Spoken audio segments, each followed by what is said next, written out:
Welcome live to Bethany, Oklahoma's SNU Football Stadium for another Great American Conference matchup. Southern Nazarene and Arkansas Tech right here at SNUathletics.com alongside John Hale. I'm Joel Reagan. Chandler Stivers running the controls here in the broadcast booth. SNU and Arkansas Tech coming up this afternoon. Thanks for joining us here on the web.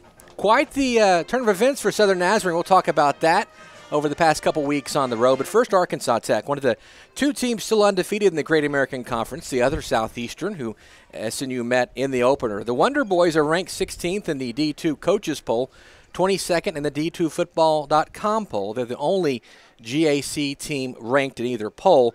They beat a ranked Southern Arkansas squad by a touchdown 28-21 in the opener. They overcame a fourth quarter deficit with 2 touchdowns in the final 10 minutes. In Game 2, the Wonder Boys routed Henderson State on the road 26-3. Senior quarterback Ty Reasoner rushed for 2 scores and threw for another in the big win over the Reddies. Last week, Arkansas Tech thumped Oklahoma Baptist at home 58-21. Reasoner threw for 264 yards and 4 touchdowns in the rout. That game was the Wonder Boys' highest offensive output since the season opener of the 2015 season when they beat SNU right here in Bethany 62-14. Well, SNU, they were 2-1 after rebounding from that season opening loss at home to Southeastern with 2 wins on the road. They got their first win in school history over East Central 2 weeks ago in Ada, winning the thriller 33-30. And last week, as we could talk about, John, all day about last week, the Crimson Storm has shocked the conference with a 28-27 win over Harding. Bisons picked second in the GAC preseason poll. They led 27-14 with about 3:47 left in the game. And SNU faced a 3rd and 16 early in the drive. Jackson Hopking hit Reed Roloffs with a 16-yard gain and first down. The Storm got pushed to a 3rd and 15 and a 4th and 7 on that drive, but Harding had a holding penalty called to give the Storm a first down. After Zach Walker was hit in the backfield on first down, Hopking again found some magic, hit Roloffs on a 23-yard pass to set up a 1st and 10 at the Harding 16-yard line. The next play, Hopking hit Walker to cut the score to 27-21 with 49 seconds left. The ensuing kickoff was a pretty amazing kickoff, an onside kick. An odd bounce from the ball on the onside kick. It started the drive. Their own 46-yard line. SNU got it. A personal foul moved the ball to Harding 39. The next play, Roloffs in the right place, the right time, caught a deflected pass from Hopking and took it in for the game-winning touchdown. Hopking, 7 of 9, 106 yards passing, coming in for an injured Jacob Spady. So that's where we are here. Both teams, SNU 2-1, Arkansas Tech 3-0. And, John, let's go get the lineup for the visiting Arkansas Tech Wonder Boys. Well, starting on the offensive side for the Wonder Boys is the best offense in the conference by far. Number 12, Ty Reasoner, is the leader at quarterback. Behind him at halfback, Chris Eastburn and Brian Allen coming in at halfback and tailback respectively. There at tight end, Austin McNeely. And coming in on the wide receiver positions, Jacob Dean and J.V. Davis will be checking in. On the starting front for the Wonder Boys is number 72, Mitch Williams, followed by Myron Pruitt, Mason Minix, Sam Williams, and Trey Bradley, all big boys for the Wonder Boys as they lead that awesome offensive assault. For SNU's defense, Zach Lloyd at defensive end, also Anthony Bryan on the 2 deep there. Nose guard Martin Bilitic. He will be Driston McCubbins is also the backup there. Stephen Price, the defensive end. Colton Knox, the backup there. Tristan Slinker, the inside linebacker. Miles Roll, the other inside linebacker, the backup at that position. Jake Hansen at that other inside linebacker position. Dylan Meador, the other inside linebacker there. Outside linebackers, Miles Rowe is going to play there as well. Daniel Flynn, the backup. Angel Hernandez and Trevor Harmon. The other outside linebacker, Brian Jackson, the safety, Jekyll Davis, Josh Jordan, the other safety. He's had some success for SNU. Sam Hunter, Derek Carmucci, the cornerback, Jordan Williams, Dorian Harris, and Jekyll Davis at the other cornerback position as well. Well, what about for Arkansas Tech on defense? Well, that SNU offense is going to have to deal with number 44, Harrison Lester, there at the defensive end position, followed by Hakeem Innes, Byron Pruitt, Jerry Henry, Seth Kolb, KJ Reed making up the front 7 for the Wonder Boys. In the back in the secondary, Darian Kane, Kawhi Rose, Kristen Tremail, Mike Sherwood and Janet Weary all making up the secondary for the Wonder Boys. All right, well, SNU may be going with 2 quarterbacks now that we were told that Jacob Spady is healthy. Obviously, Jackson Hopkins came in for Spady in the last ball game. Well, he took a big hit against Harding, and I was able to watch that replay, and it was straight on, helmet to helmet, but that's just a football play. From what we've been told, he is healthy. So we may see a little bit of both. Jacob Spady, the starter, Jackson Hopkins, the backup. Daniel Ramos III at running back. Deshaun Lucky Jr., the other running back today. Devin Brady and C.J. White, the tight end position. Reese Carlson, Trey Hills, Nate Walker, Stephen Gordon, all at the wide receiver position. Split in Jacoby Hicks and Derek Gillis. Left tackle, Ivan Mazonet and Emilio Primera. Will House, the preseason All-American at left guard. Also Will Bates backing him up. Jacob Aguilar at center. Hunter Jones at center. The backup center, Mark Roll at right guard, Jamie Alines, Blake Kallman, and Sam Perkins, the right tackle for Southern Nazarene, as we get set for Arkansas Tech and Southern Nazarene live here. It's Bethany Day at SNU Football Stadium. Folks with a Bethany address on their license get a special deal here for this ball game. A lot of your thoughts on this ball game. Obviously, after the first ball game here, John, you were here right next to us here. The big route to Southeastern, coming back, 2 big wins on the road, including at Harding, who'd been picked second in the preseason poll. But it doesn't get any easier for Southern Nazarene facing a really, really good Arkansas Tech squad. And no, we mentioned it already. Arkansas Tech coming in as the number 16 team in the country, and they've earned that ranking. They've played extremely well. Their first 2 wins of the year coming against ranked opponents in Southern Arkansas, who is the preseason favorite to win the conference, and Henderson State, who is, according to certain sources, is the winningest team in the state of Arkansas, beating out the Razorbacks themselves. So Arkansas Tech playing some great football. That game against OBU last week, I'm not going to say that was an easy game, but OBU not really the best of competition in the GAC. So now they come up against Southern Nazarene, who's right in the middle of the road as the teams come onto the field here. So it'll be interesting to see, and yes, you're exactly right, Joel. This is a far different SNU football team than what we saw on August 31st. Yvonne Mazonet and C.J. White, the captains for Southern Nazarene, meeting at midfield with the captains for the Wonder Boys. Tevin McKenzie, one of the captains there for Arkansas Tech. Mike Sherwood, the other one. And I believe the other one is Ty Resner as well. And they're making the flip and making their decisions. SNU on the field, Southern Arkansas on the other side. Get the call here.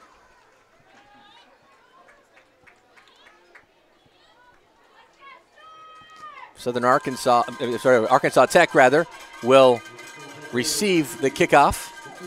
So I'm going to go ahead and just say on a whim that means that SNU will defer to the second half. I'm sure. So that's a big advantage for SNU, knowing that they've got that option in the second half. So it'll be interesting to see how SNU is going to play this, because they're coming up against a far different animal, because East Central started out really hot against OBU, but kind of fell by the wayside. OBU and Harding are playing each other as we speak right now, and one of those teams will pick up their first GAC win. So this is, in my opinion, this is as tough a team as SNU will face all season. And what makes them tough, I'm sure a lot of reasons, really teams have not been able to get to the quarterback against Arkansas Tech. Only one quarterback sack so far in the 3 games against the Wonder Boys. Well, Resner is one of those guys that if you just give him all day, he's going to pick you apart. Watching some of those OBU highlights from last week, it was just easy pickings, finding the middle of the field over and over and over again. And that defense is also incredibly tough. I believe Arkansas Tech picked up three defensive touchdowns against the Bison last week. So SNU's going to have to play a very sound game. Going to have to play a sound game, try and get to the quarterback, and obviously when they can, it's going to put a lot of pressure on that secondary for Southern Nazarene. Just about 30 seconds away from SNU, Arkansas Tech live here from Bethany at SNUathletics.com. Thanks for joining us here on the web.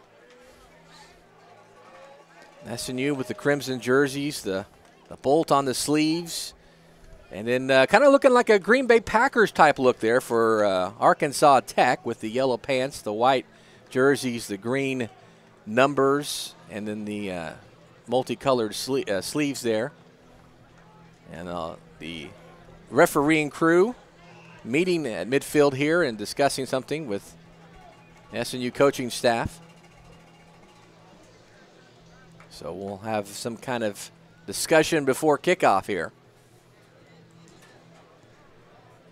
Second season for head coach Andy Lambert. Now 4-10, 2-9 in his first season here in Bethany. So now still the discussion going on. And you'll see Andy Lambert down there. He's in the gray pants and the gray polo, crimson hat down there, and he's just having a quick little chat with that refereeing crew. Now the SNU kickoff team will converge at the 40-yard line, and Arkansas Tech will go to the other side. We'll be going left to right. It looks like it's died down a little bit here, Joel, but that wind was blowing quite a little bit. It's coming in from right to left, so that may end up being a factor sooner or later.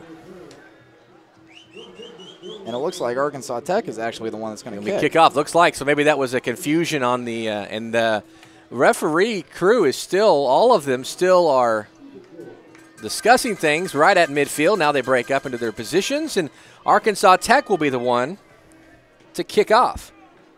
So here's where we'll have our first answer of the day. Will it be Spady or Hopking trotting out to take the first snap for SNU? So this will be interesting.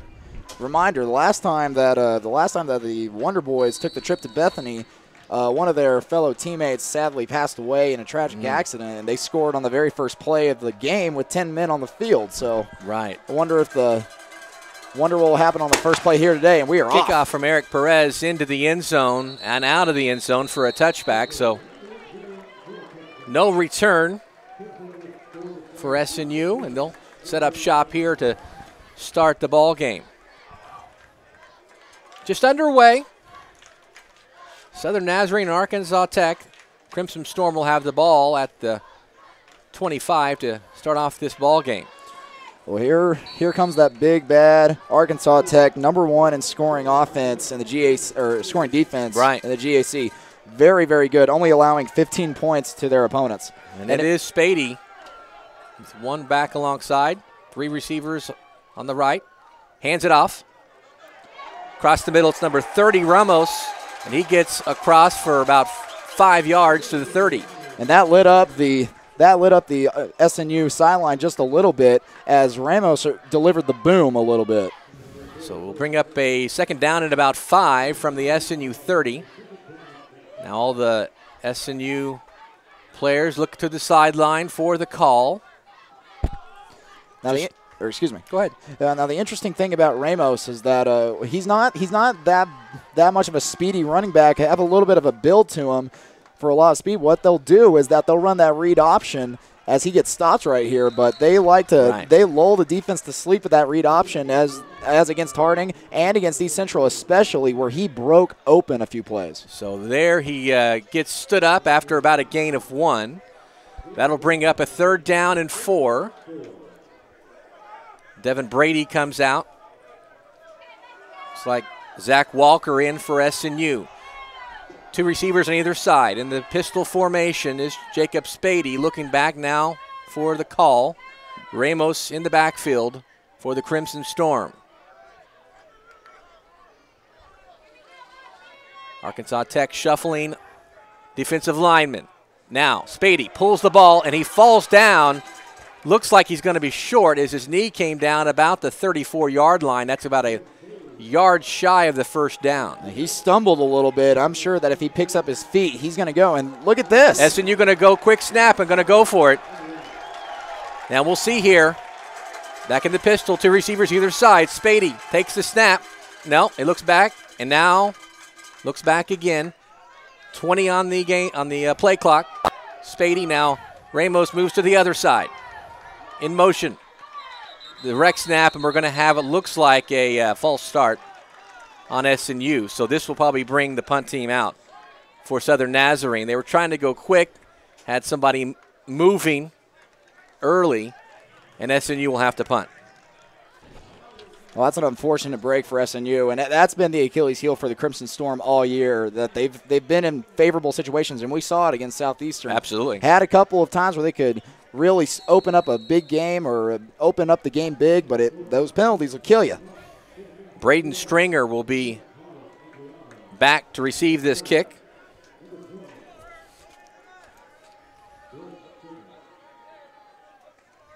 Carlos Anguiano with the punt.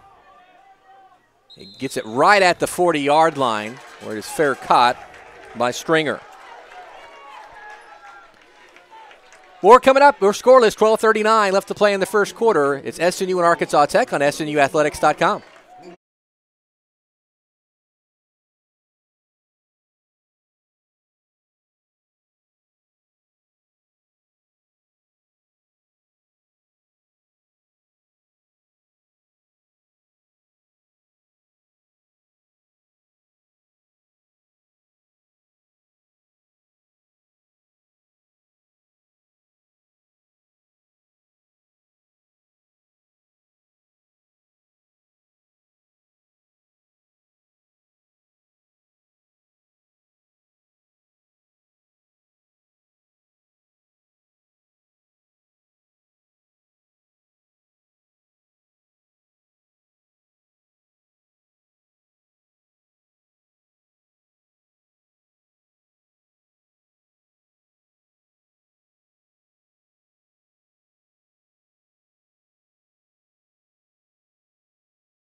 Welcome back, SNU Football Stadium. Scoreless here, 12:39. First possession upcoming for Arkansas Tech. Resner with a back in the backfield. Two receivers either side. Throws a little screen pass. And breaking through the first tackler. Leaves us number 2 for Arkansas Tech. That's Jacob Dean. He will get about 1. And quickly, Arkansas Tech pushing the tempo. Pistol formation, receiver on either side. Resner hands it off and making people miss.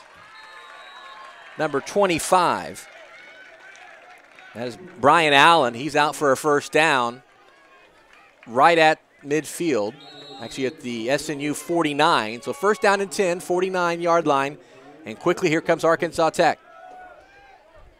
Resner hands it off. Once again, handed it off to Brian Allen, this time stuffed after a 2-yard gain, actually about a 1-yard gain. Down to the 48. It'll be second down and 9. And the tempo continues for the Wonder Boys. Well, that was Jake Hansen shooting through to get a stop for the Crimson Storm. SNU has got to get sure tackles, and you saw it on that last second down where he just stripped. He just racked off a few extra yards after contact. Right. So SNU's got to make sure on those tackles today. Second and 9. Handoff again to Allen. He will go around right side for about 4 more yards. Now at the SNU 44. Now against Harding, SNU had a little bit more success on third down on the defensive side of the ball. But here against Arkansas Tech, it is imperative that they get off the field on third down. So now 3rd and 4. Ball on the SNU 43. 2 receivers on the right, 1 on the left. Couple of backs in the backfield with Resner. Takes a shotgun snap, throws it, and it'll be caught on the far side. I think that was number 2, that was Dean, for a first down, down to the SNU 36-yard line. And the tempo continues from the Wonder Boys. 2 receivers, one side, 1 on the other. Resner scrambles out of the pocket, throws it downfield to the 9-yard line. The ball is caught. Just caught that toe drag right there at the very end. Ball is caught by the receiver. That's J.V. Davis, a junior. And now inside the red zone, the tempo continues for Arkansas Tech. Resner takes the shotgun snap, hands it off to Allen. He is pushing through now down to the SNU 2. So it'll be 2nd and goal from the 2 for Arkansas Tech. Lined up again, Arkansas Tech, 2nd and 2. Allen in the backfield. Now Resner pitches it to Allen, in for the touchdown as he gets in. So it's 6-0 Arkansas Tech. Quick strike offense and a lot of tempo there. That will maybe be a factor here for Southern Nazarene. Well, like I was saying, that they have to get off the field on 3rd down. They had a reasonable distance to stop Ty Resner, and it looks like they're going to do that wacky swing gate offense, but they'll go back to that field goal. Perez, the kicker for the Wonder Boys. 6-0 early here, Arkansas Tech. And the kick is up. And it is good. 7-0 Arkansas Tech. 10:06 left to play in the first quarter. SNU and Arkansas Tech right here at SNUathletics.com.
Seven 0 Arkansas Tech over Southern Nazarene. 10:06 here in the first quarter. That Tech offense, 3rd in the conference in red zone offense, 12 of 14. They punch one in here after a very quick-moving drive. It's 7-0 Wonder Boys. Well, it's like I was saying, now it's time for SNU to get back on that offensive success that they like to do with that read option. Right. Jacob Spady had a chance to pick up the first down, but a penalty and just a bad step prevented SNU from doing exactly that. And taking it in from the end zone, it's number 20. He will get out to about the 26-yard line. That's Jekyll Davis, the freshman from Rowlett, Texas. And he gets about to where he would have got the ball, got about a yard if he had need that in the end zone. So Crimson Storm will start out 1st and 10 from their 26-yard line, trailing 7-0 here at the 10-minute mark here in the first quarter. Key right here for SNU is not to get discouraged like they did against Southeastern. You could tell after that first drive they kind of lost some steam, so it's very important that Spady's able to lead his team on a decent drive. Doesn't necessarily have to resolve in points, but it needs to get some yards here. Spady takes the ball, hands it off to Nate Walker. He will get to about the 31-yard line. Some pushing and shoving going on between a couple of players there. Roloffs and Jant Weary from Southern Arkansas. Now, that'll bring up 2nd down and about 4 for SNU. Spady, the junior, 6'5", 195 from Hinton. Looking back, 2 receivers near side, 1 on the far side. 2 backs in the backfield now in motion. Hands the ball off again to Nate Walker. Walker going near side, run out of bounds at about the 39-yard line. That'll be an SNU first down. And that's exactly what they needed. Nate Walker made a little something out of nothing. Took a little bit extra time to get that extra yard or so. So SNU, like I said, just trying to move the ball. Walker, 5'7", 160 sophomore from Hitchcock, Texas. He will exit. Spady in there and Ramos in there as well. Crimson Storm now set. 2 receivers on either side. Ramos in the backfield with Spady, and now it looks like Spady's going to have to call a timeout. He was confused about the play call. And SNU will burn their first timeout here at the 8:53 mark. 7-0 Arkansas Tech over Southern Nazarene. Storm with a first down, trying to drive the football. And if SNU can get in the red zone, they've done well. 7 of 8 inside the 20, with 7 being touchdowns. So SNU just has to have drive, something we didn't really see them finish against Southeastern, but they've been able to do, especially in the second half against the other opponents, is finish drives. Well, you see this more against East Central than you did against Harding, because in the Harding game there was a few more just big plays that got them there. East Central, they drove down the field, got into the red zone, and in my opinion, that read option offense is a little bit more effective in that red zone kind of scenario, because the defense has to cover so many options. Right. So it's going to be interesting to see, because I believe that if SNU can get inside the 20, it opens up a lot of possibilities. Right. I mean, Spady can run. Spady can hand it off. He's got read roll-offs on the slot that he can deliver it to. So after the timeout, SNU set up first down and 10, 39-yard line of Crimson Storm. Spady with her 2 receivers on either side. Man in motion. Throws it up the middle. Incomplete. Now a player for Arkansas Tech, Harrison Lester. Maybe a little acting there as he's thrown to the ground. So now 2nd and 10, 39-yard line. Some changes as Devin Brady comes in for Jacoby Hicks. 2nd down and 10, 39-yard line for the Crimson Storm. 2 receivers on the near side, 1 on the far side, 2 in the backfield. The snap from Spady. Throws it down, a screen pass to number 3. That is Zach Walker. He gets to about the 45-yard line. So it'll be about 3rd and looks like about 4 from the SNU 45. Now this, very much like the defense for SNU, 3rd down and short, 3rd down and 5 or less is also where they need to succeed, because if they can't do that, then they ain't walking out of here with a victory. They have to convert on 3rd down. 3rd down conversions, SNU 10 of 33, right at 30% rather. So we have to have better than 30% on 3rd down. Brady will come out. Read roll-offs on the far side. 3 receivers on the far side, 1 on the near side. Spady takes the shotgun snap, throws it to roll-offs, who makes the catch for the first down before going out of bounds at the Arkansas Tech 49, and SNU in Wonder Boy territory. Now, you look back on that Harding game, roll-offs made probably one of the most ridiculous catches you'll ever see at Division II, where he caught it around the guy's back while he's diving. So Reed Roloffs can really jump up and get some plays. He's a natural athlete. 6'5" as well, able to use that natural height from University Place, Washington. First down and 10, 49. They hand the ball off. Nope. Spady's going to keep it, and he's going to go in for about 9 yards on first down. That'll bring up 2nd down and about 1 from the Arkansas Tech 40. And now, go ahead. Now here's where SNU's getting a little bit more of a drive going, to get a little bit more rhythm. Just a short pass to roll-offs, run by Ramos, keep by Spady. They get into a pattern, and this is where you find success. Hicks back in. Roll-offs on the near side. Spady looking back to the sideline for the play. Two backs in the backfield with Spady. Option to number 30. That's Ramos, and he will go for the first down to the 30-yard line. So another first down for Southern Nazarene, 6:59 left to play. 7-0 Arkansas Tech, and SNU driving. Brady coming in for Jacoby Hicks. Now, just as I was saying earlier, how they like to use Daniel Ramos, once again, they kind of lulled him to sleep with that QB keeper that Spady's dangerous at. Right. And caught him sleeping as Ramos just kind of shut off one tackler, and he's able to gain a few more extra yards after contact. Nate Walker and Ramos in the backfield with Spady. 2 receivers on the far side. Handoff is to Walker. Weaves his way for a couple on first down. Maybe just about 1, so 2nd down and 9. They're going to say it's at the 29 of the Wonder Boys. Nate Walker coming out, replaced by Hicks. Also coming out is Devin Brady.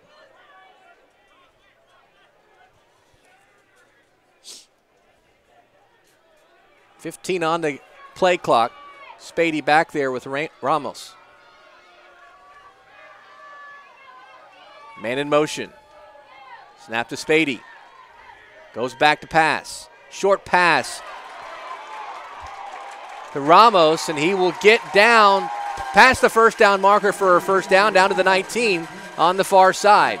Another first down, Southern Nazarene now inside the red zone. And we've said SNU good this year inside the red zone, 7 of 8 inside the 20, all 7 of them being touchdowns. Well, two receivers on the near side, 1 on the far side, 2 backs in the backfield with Spady. Now here's where you'll see Spady use a little bit more of his options. He's either going to keep it here or he's going to find either roll-offs or Reese Carlson, number 15, where he loves those big, tall receivers on opposite sides of him right now. See right there. Reese Carlson, the inside receiver, the throw down on the far side. Looks like maybe a couple for SNU. I believe that was roll-offs there. That was roll-offs. So now second down and about 8 to go from the Arkansas Tech 17. Hicks coming out. Brady in for SNU. Two backs in the backfield with Spady. 2 receivers on the far side. Spady looking in for the play call. SNU trying to punch it in here with 4:32 left to play. Pass down the flat and coming out of bounds. It's number 3. That's Zach Walker. I think he might have lost a yard actually. And there's a late flag coming in. The late flag, and we'll see what that call is. Going to be a personal foul, unsportsmanlike conduct, it's like, on Arkansas Tech. So that will give Southern Nazarene, it should be an automatic first down. To move the ball. It's going to be half distance to the goal. Half distance to the goal. Now, I don't know exactly who that was against, but whoever it was better be careful. That's his first. And, right. And with the new rule, if you get 2 unsportsmanlike conduct penalties, you're gone. So now that gives SNU a first and goal from the 8. New set of downs for SNU. 8 yards to go for the Crimson Storm to answer here. 4:27 left to play in the first. Ramos in the backfield with Spady. 2 receivers on each side. Now watch roll-offs over here. He's got man coverage. 1-on-1. Back to pass. Spady. Short pass. And diving to make the catch. That was Reese Carlson. Reese Carlson. Just for a short gain. Don't know if that was not thrown in the right place or the route was not right, but looks like it was for no gain. Second down and goal for at the 8.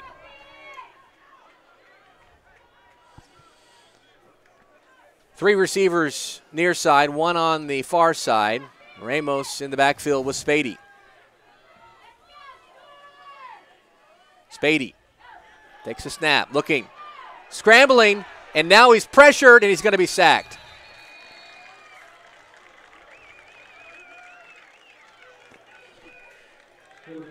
Loss of 7, 3rd and 15. Actually, we're at 3rd and goal from the 15.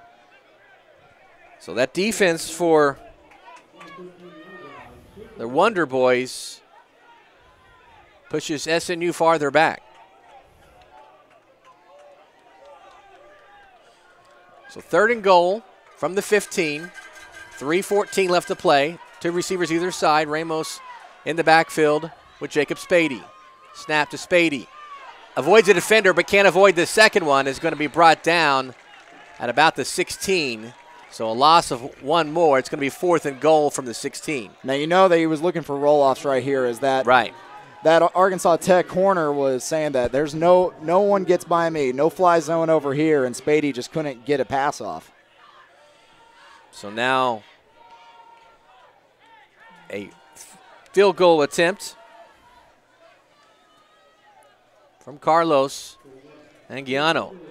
Now, Carlos Anguiano hasn't been brought on to kick very many just straight on field goals, so he's kicked a handful. Here's the kick, and it is no good. Hit that right upright. So SNU can't cash in the first time they've got inside the second time they've got inside the 20 and not cashed in all season. Still 7-0 Arkansas Tech. 2:22 left to play in the first quarter. This is SNUathletics.com.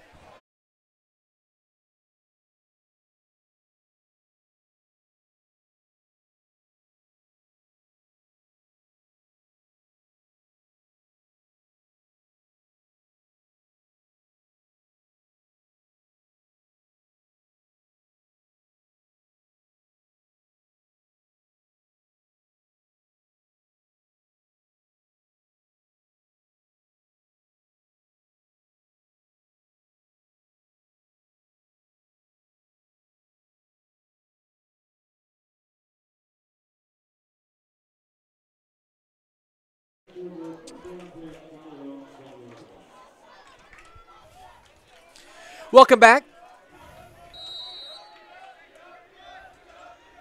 Arkansas Tech takes over at the 20. Resner scrambles, hit by a couple of defenders there by SNU. It's like it was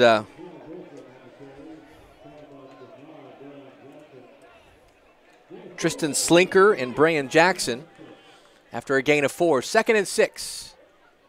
Under 2 minutes, Arkansas Tech with the football and a 7-0 lead here in the first quarter. Resner takes a snap, throws far side, caught, will be for a first down and down to about the 36-yard line. It's number 19, J.V. Davis.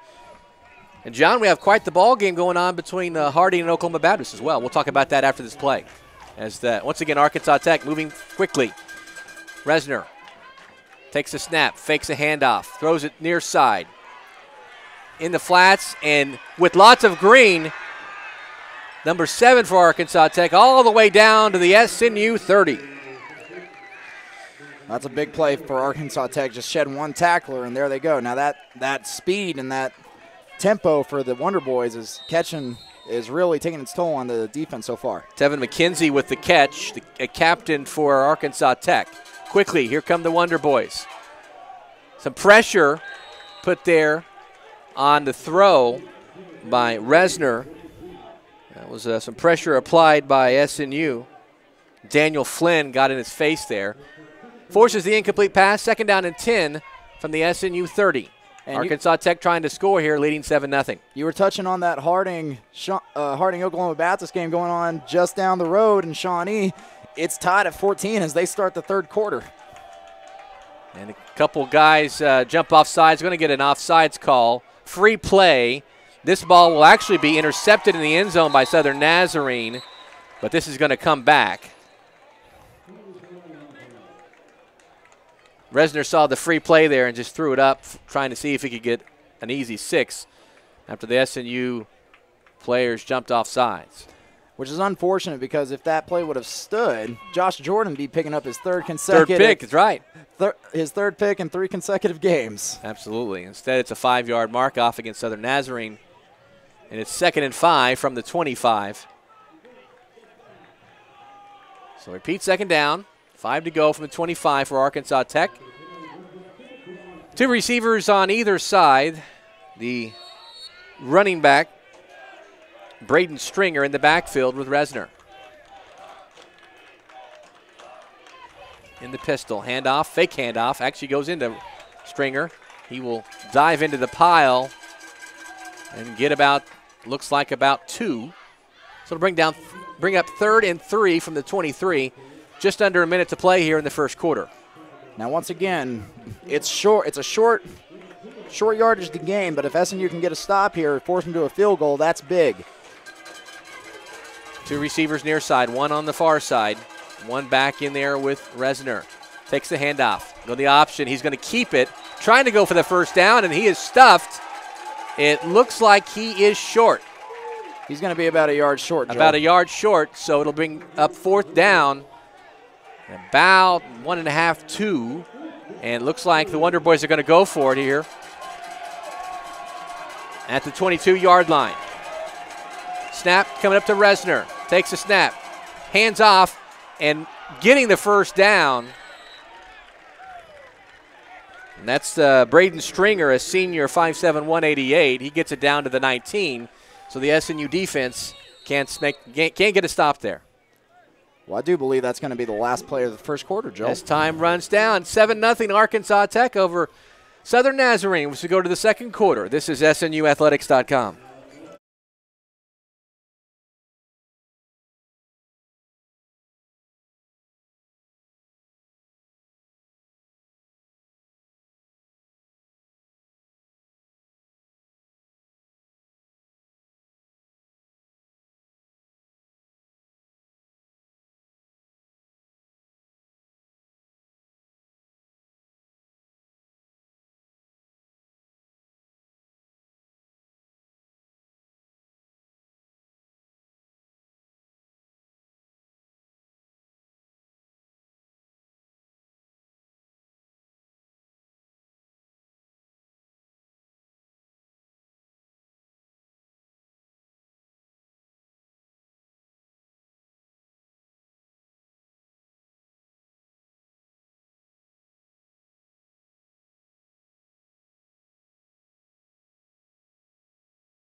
Take a look at some team stats as we go to the second quarter. 7-0 Arkansas Tech. 6 first downs for Arkansas Tech, 5 for SNU. 35 rushing yards for the Wonder Boys, 34 for the Crimson Storm. 81 passing yards for Arkansas Tech, 24 for SNU.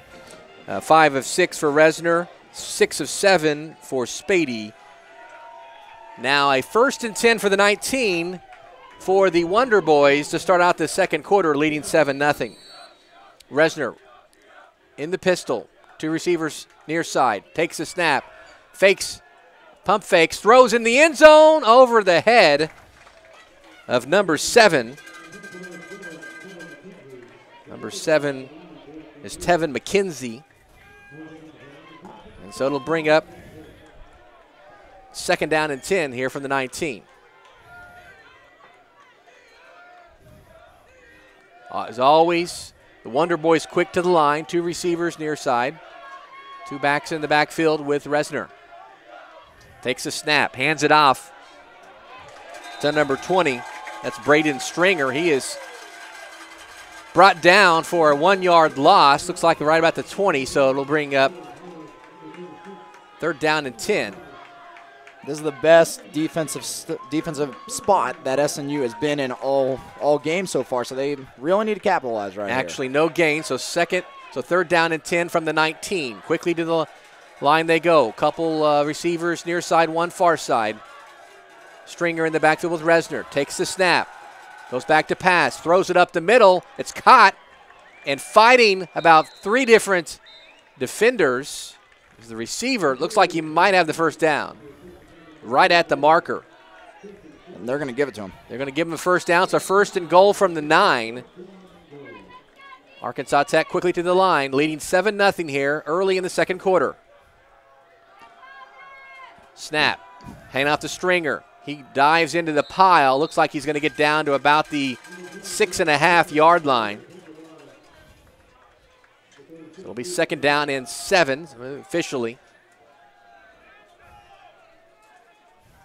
Some changes personnel-wise for both teams.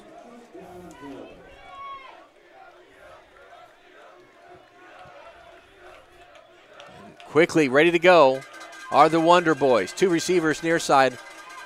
1 slot on the far side. Resner in an empty backfield. Now hands it off. Number 29, he's going to get in the end zone for the touchdown. Now that was just sensational blocking by the Arkansas Tech wide receivers. So Brandon Hunter, I believe, is the ball carrier. Took that And he will score to make it 13-0 Arkansas Tech. Of course, the extra point coming up from their kicker, Eric Perez.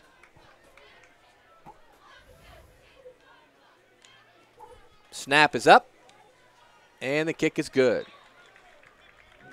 14-0 Arkansas Tech as they cash in here as we start the second quarter. It's with 13:23 left to play in the second. This is SNUathletics.com.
SNU trails Arkansas Tech 14-0 here, 13:23 in the second quarter. And along with John Haynes, I'm Joel Reagan. One of the things we've seen, SNU unable to stop Arkansas Tech on third down. Coming in today, they were at about 46.7% on third down. But today, these third downs in this last drive really hurt SNU. Well, yeah, these third downs are really struggling. I mean, they had Arkansas Tech right where they wanted them. Third down and 10, opportunity to hold them to a field goal, but they just gave Resner way too much time, and so he picked him apart once again, led to another touchdown. Now SNU's in a position where they desperately need points. And they didn't cash it in last time. They got inside the 20. Kick from Perez is away. This will be a short one, fielded at about the 14-yard line and getting out to about the 27-yard line. That is Stephen Gordon. And SNU will set up shop actually at the 29-yard line. So the Crimson Storm need to finish a drive here. That was the second time this season SNU had got inside the 20 and not scored. And they now find themselves down by 2 touchdowns here early in the second quarter. So now that they've won 2 games, SNU finds themselves tied for third in the GAC. Now the honeymoon period is over. If you're going to compete, you have to convert these drives. All right, first play is a handoff from Spady. Doesn't really go anywhere. So it'll be second down and 10 from the 29. Right in the middle of the field. Reed Roloff's coming in, replacing Devin Brady. Roloffs and Reese Carlson, the receivers on the near side. Like Jacoby Hicks. Screen pass dropped by Carlson on the near side, and so it'll bring up third down and 10. So SNU struggling to get out of neutral here on this first possession of the second quarter for the Crimson Storm. Third down and 10. Going to have 2 receivers near side, 1 on the far side. And Spady, like with Ramos. And in motion is Nate Walker. Throw, near side, caught to Walker. He will only get about 3 on that one to the 32. That'll bring up fourth down and 7. Well, here we'll most likely see the punt team come out. And we will. We'll see Carlos Anguiano. He was the Week 3 Special Teams Player of the Week. He averaged 40.7 yards a punt. Of course, he had that successful, kind of unbelievable onside kick last week against Harding. Watching that onside kick, it was Harding's coach called it like a bad dream. It looks like it was going to die a good 3 or 4 yards short of the line to gain, but it just kept going. Anguiano's punt fielded at the 18-yard line. Now down the far side and all the way over to about the 36-yard line, 37-yard line. So a nice return on the punt, and that's where the Wonder Boys will set up shop. 14-0 Arkansas Tech over Southern Nazarene. 11:51 left to play in the second. This is SNUathletics.com.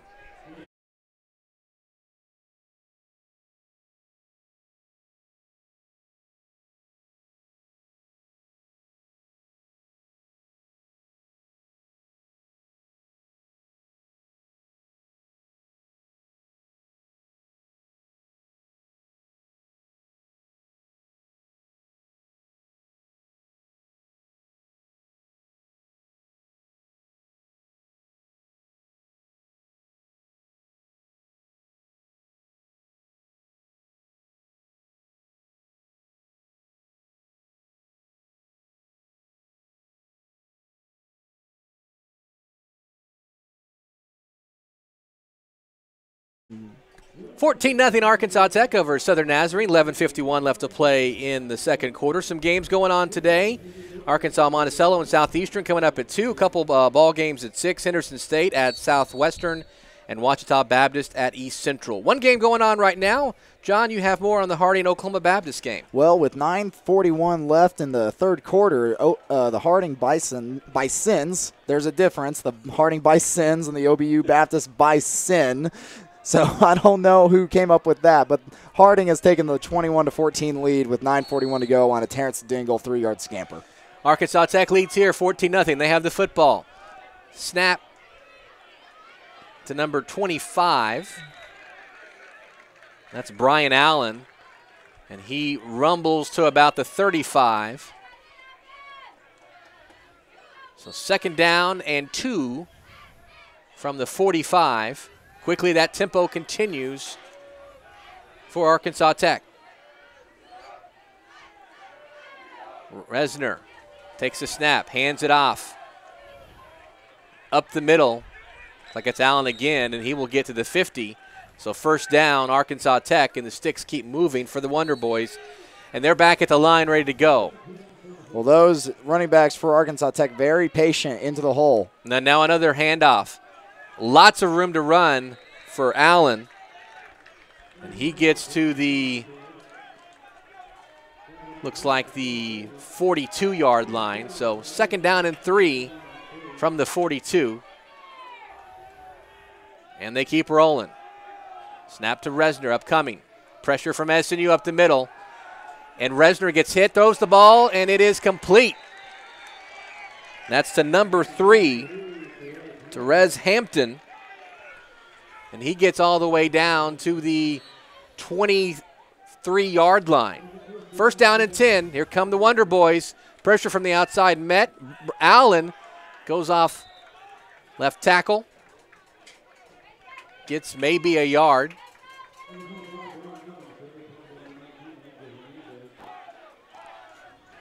So he doesn't get anything. Second and 10 from the 23.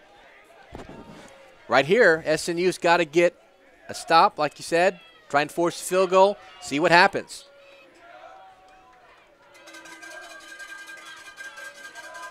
Resner in the backfield with Allen. Takes a snap. Rolls right. Throws it to, that's number 19, J.V. Davis. And he gets to about the 17-yard line. It'll be 18-yard line. Third down and 5. Just at the 10-minute mark. Crimson Storm need to get a stop right here. Third down and 5 from the 18. Resner takes the snap. Looks left. Throws it into the end zone. Incomplete. On coverage there, Brian Jackson. And you could feel the stadium hold its breath and breathe a sigh of relief. So they bring up fourth down. And it looks like they will actually bring on the field goal unit. So this is a win for the SMU Absolutely. defense. Eric Perez. Holder is Clayton Watson. Long snapper Brady Barbay. The kick. And it just gets in there. So it's 17-0 Arkansas Tech. 9:43 left to play in the second quarter. Southern Nazarene trails. This is SNUathletics.com.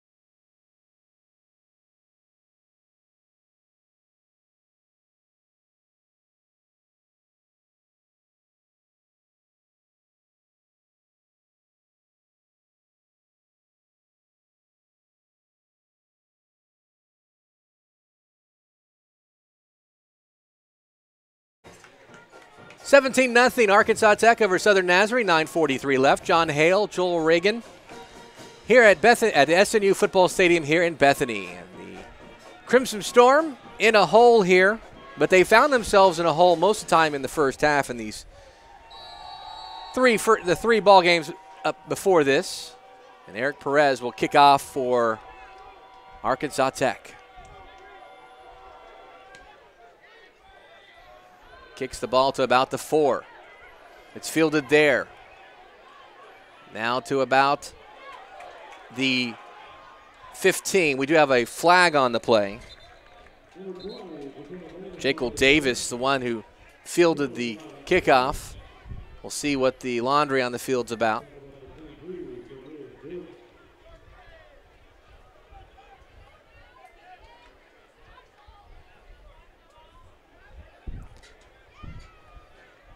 Now we'll get the call. It seemed like it was being thrown pretty soon after the tackle.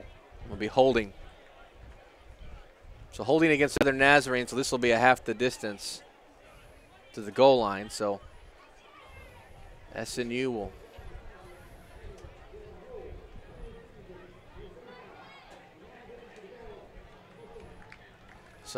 will get backed up here to about the 8-yard line to start out this possession for the Crimson Storm. So 92 yards to go.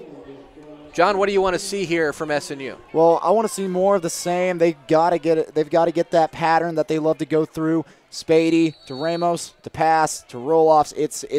You've got to find that rhythm once again, especially back down to your own 7. But this time you've got to convert in the red zone. You've got to get some points here. Got to punch it in.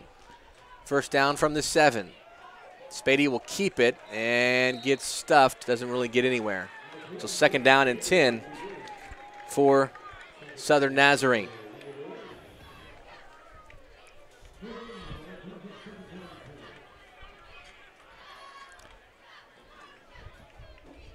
Devin Brady coming in, replacing Jacoby Hicks.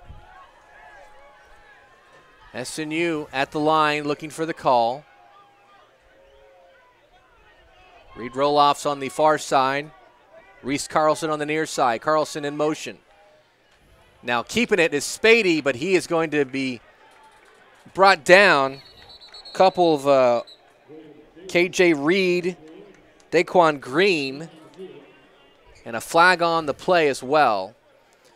Now this one will be interesting because this one really did come in on the tackle. This one's going to go against Arkansas Tech. So SNU may be getting out of their hole here.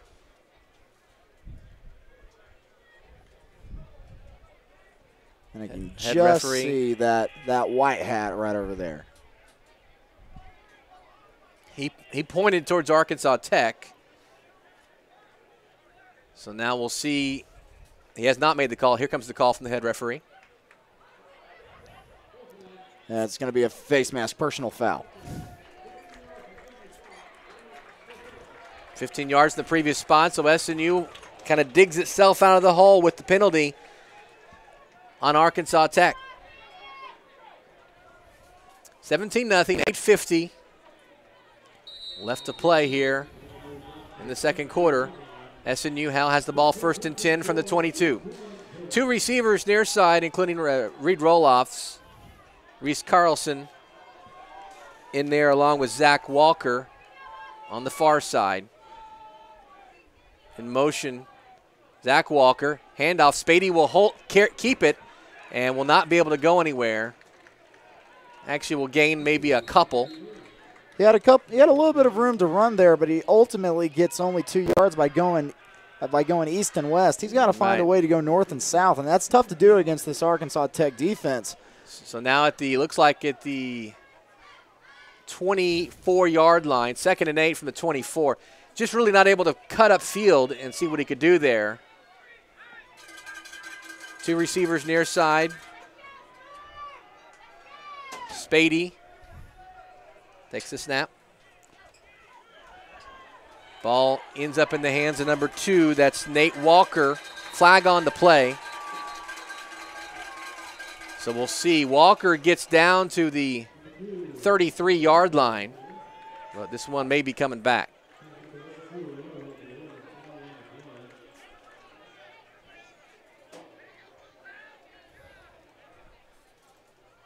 So this one coming back for Southern Nazarene.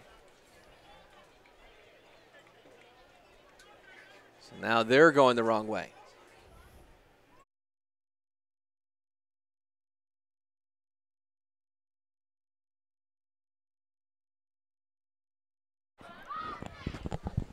So now the mark off against the Crimson Storm.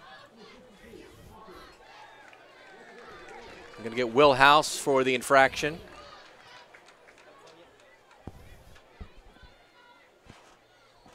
Puts SNU back at their 12. And now the head referee discussing it with Andy Lambert. So 2nd and 20 from the 12.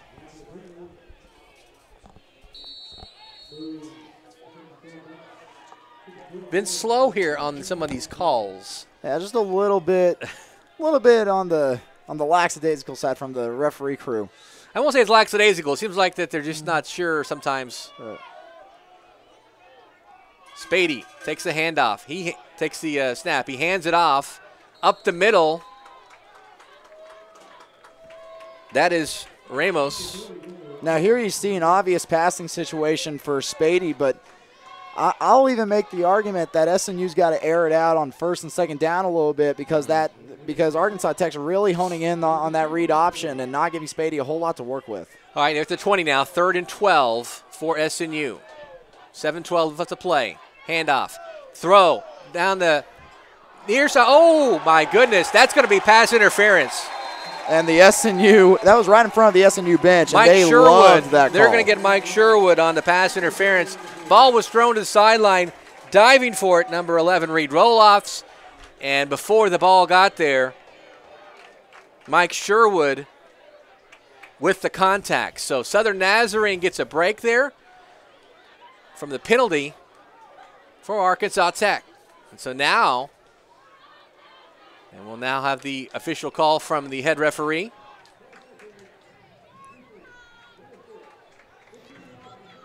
And that's the second time this drive where they've kind of gifted SNU a 1st down. And SNU needs to take the gift and go get something out of it. So 1st and 10 from the 35. And SNU needs to cash in the gift card. Second quarter score here, 17-0 Arkansas Tech. 7:07 left to play. 2 receivers on either side. Ramos in the backfield with Spady. Fakes it to now down the field, and a lot of pushing and shoving. They're going to get a flag. That was Zach Walker and Kristen Trammell. Trammell incensed by the call. A lot of contact there as those 2 guys were running down the hash marks. Now, if you look back on it, you'll see that they're going to get Trammell. Zach Walker is just trying to get his hands up to even have a chance at the ball, and he can't get his arms free. So 2 straight pass interference calls against Arkansas Tech put SNU at the 50. Now SNU the metaphorical voice is saying, yeah, we'll take all 30 of those yards. Right. So you talked about it earlier before these two plays, airing it out, and SNU has done it. They haven't completed passes, but they've forced the secondary to Exactly. react. They're picking up first downs in some form or fashion. Now, if Arkansas Tech isn't going to be disciplined and keep playing good football down the field, SNU should just air it out every single time, keep getting those pass interference calls. Spady takes a snap. He's going to keep it. He's going to end up losing yards. In fact, he's going to be down, lose about 2 yards. We're going to say the forward progress is done at the 48. Nothing doing there, so that's going to bring up 2nd and 12 from the SNU 48. But here's the flip side of airing it out for SNU. Arkansas Tech has limited them to try and passing it. Right. They've limited that offense, which is outside of SNU's comfort zone. They want to run that read option, but if they're just going to have to pass, that limits that offense. It's going to be on roll-offs, Carlson, and both Walkers to really get some sure hands in the next, say, 35 minutes. Crimson Storm had rushed for 173 yards a game coming into today. Snap. Spady throws it. It's complete. That's number 15, Reese Carlson, up the middle. First down to the 38-yard line.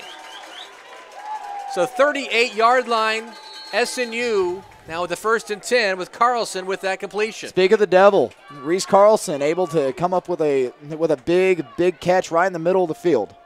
Stephen Gordon coming in. Zach Walker coming out.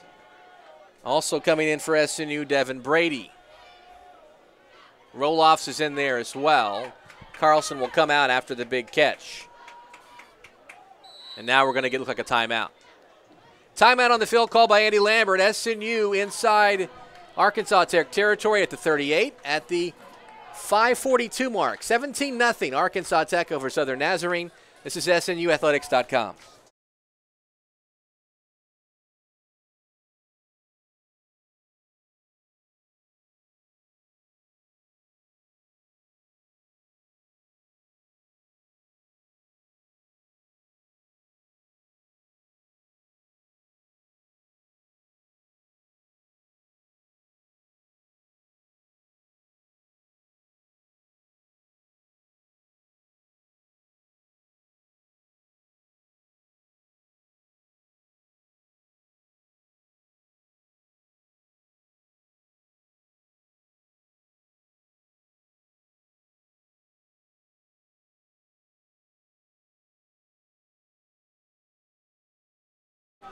(17-0) Arkansas Tech. SNU trails 5:42 mark second quarter, and we have another score there for Harding against Oklahoma Baptist. Well, Harding now starting to flex its muscles, trying to remind itself of the team that went to the national semifinals last year. 0-3 to start the year, but they're going up against another 0-3 team, the other Bisons in the GAC, and they currently lead. They've just scored again, a 34-14 lead right now for the Harding Bisons. Terrence Dingle just had another 3-yard scamper, and Matt Fuller had the touchdown before that. So Harding looking fine. All right, SNU, 1st down and 10, 38-yard line, 5:42. Spady hands the ball off. Nate Walker, and he will get maybe a yard to the 37. So 2nd and 9. So, John, what do you want to see here? Obviously, need to punch it in, and obviously they've had success throwing down the field with the 2 straight pass interferences. Walker's going to come out. Looks like he maybe have an issue there. Well, he's going to be replaced by Devin Brady. Go ahead. What I want to see right here is something that SNU really hasn't done since the last time they ran it. It kind of ended up in almost a near disaster. I want to see kind of like that bubble screen that comes straight underneath, maybe to Carlson or Walker. And there's the 3rd and final timeout. Spady got up there, didn't like what he sees, and calls timeout right away. So timeout on the field. SNU with a 2nd and 9 here at the 37, 17-0 Arkansas Tech. 4:55 mark. So a bubble screen, something like that. Oh, they've got to find a way to get the bubble screens keeping going. And right there, we saw it earlier in a gain. 15 yards by Reese Carlson, right in the middle of the field. Spady's got to find a way to get comfortable in the pocket. He's not going to get a whole lot of yards against this kind of defense. Granted, this defense is one of the best in the GAC, but he's just not going to be able to pick up what he's used to. Mm-hmm. So we'll see what they go with here. The final timeout of the half for Southern Nazarene. Arkansas Tech has all 3 of their timeouts. So we'll see. And it's just really finishing drives. We've said before, now SNU now 7 of 9 in the red zone. All 7 of those scores were touchdowns. So you want to get inside the red zone and see what happens. But you really have to get on the board here before half. You really do, Joel. Preferably a touchdown. Preferably a touchdown, but a field goal would work because eventually you're probably going to have to get one of those anyway. So, but you're absolutely right, Joel. If SNU cannot get on the scoreboard, they're already in a huge hole. They can't get more in a hole if they can't score here, whether or not Arkansas Tech scores before halftime in and of themselves. And here's another pass. Here's a pass down to the far side from Spady. Gets down to about, they're going to mark it at about the 34.5. And like I said, kind of like that quick screen pass to Carlson, straight up, and just trying to get as many yards as humanly possible. Reese Carlson's not the fastest guy out there, but he's got some of the surest hands. Football's on the 35, so it's going to be 3rd down and 7. Roloffs is out there. Reese Carlson is out there. Ramos. Now, Zach Walker. Now I know he missed that first one, but if they want Anguiano to get comfortable in field goal range, they got to get across 30. All right, Spady takes a snap, throws it down the near side, and this ball's going to be incomplete. Zach Walker, coverage by Mike Sherwood. It was that combination that led to that second pass interference earlier this drive. This time, the ball was just a little bit out of the range there, the reach of Zach Walker. So 4th down and 7. SNU looks like they're going to go for it here. Now I would be shocked if they didn't go for it. They're right there between the 35 and the 40, the 30 and the 40, kind of no man's land right now. So they would probably go for this if it was in the middle of the third quarter. So now 3 receivers, it looks like near side, 1 receiver on the far side. That's Jacoby Hicks. 1 back there.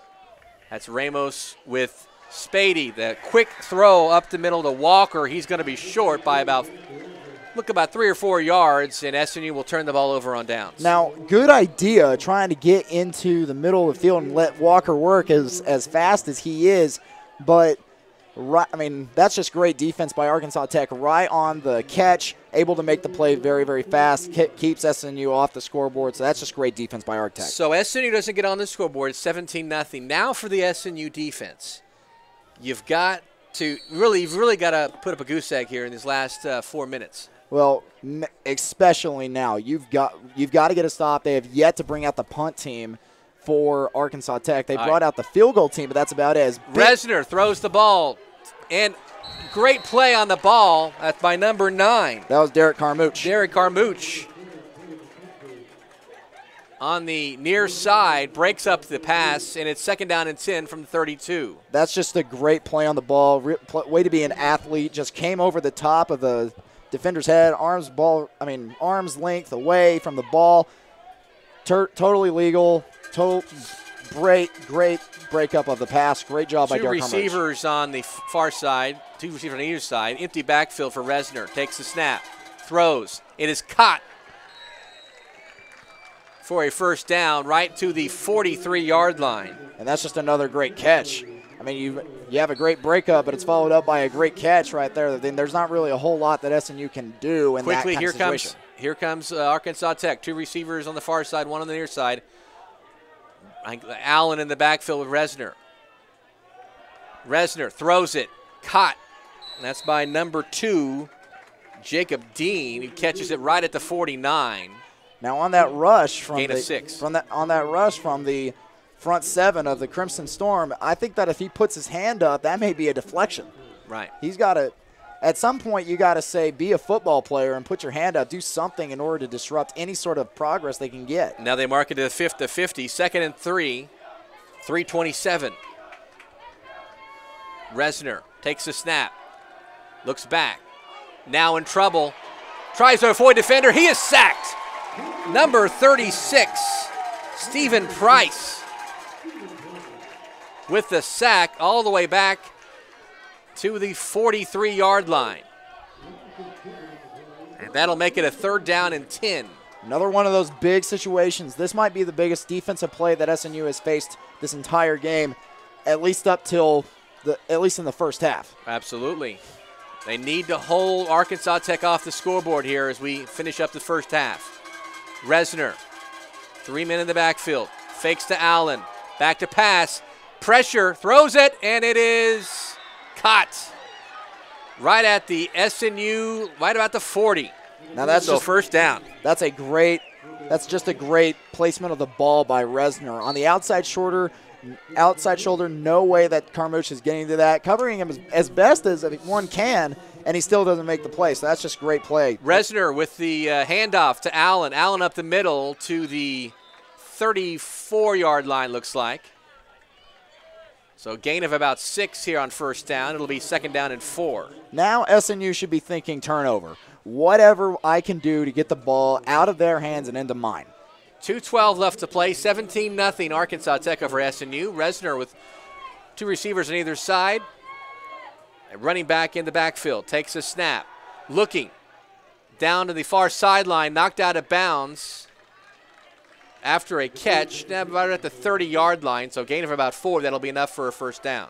Now, you were saying, Joel, that they need to keep him out of the end zone. That's exactly right. But then again, a field goal is not, it's not preferable. They'd like to go into halftime holding him here, but a field goal would not be the end of the world. At this point, when they've driven this far down, now you want to hold them to a field goal, at least. A field goal would not be the end of the world. Out of the pistol. Here comes Byron out, and he's going to go up the middle, almost untouched up through the middle, down to the 9-yard line. That's Brian Allen. So now, 1st and goal. Here come the Wonder Boys out of the pistol. 2 receivers on the other side. Allen up the middle again. This time brought down right at the line of scrimmage. That time, the play before, Allen was almost untouched up the middle. Almost untouched. If he's on the 20-yard line, that's touchdown all day for Arkansas Tech. SNU just lucky that he was just further out. 2nd and 9 from the 9. 2nd and goal from the 9. Allen in the backfield with Resner, 2 receivers on either side. Snap upcoming. Throw into the end zone and caught for a touchdown. Looking for the number there. 84. That is 84, Tremel Glasper for the touchdown. And so 23-0 with Eric Perez on to attempt the extra point. Just under a minute left to play here in the first half. Snap is down, the kick is up, and it is good. 24-0. SNU not able to cash in on offense. Now we actually have a penalty against out of a holding call, it looks like, on Arkansas Tech, so we'll retry the extra point.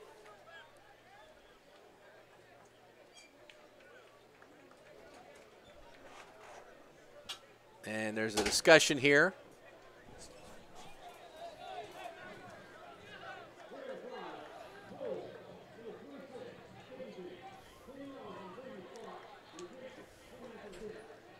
So now they repeat the try after the penalty. Still 23-0.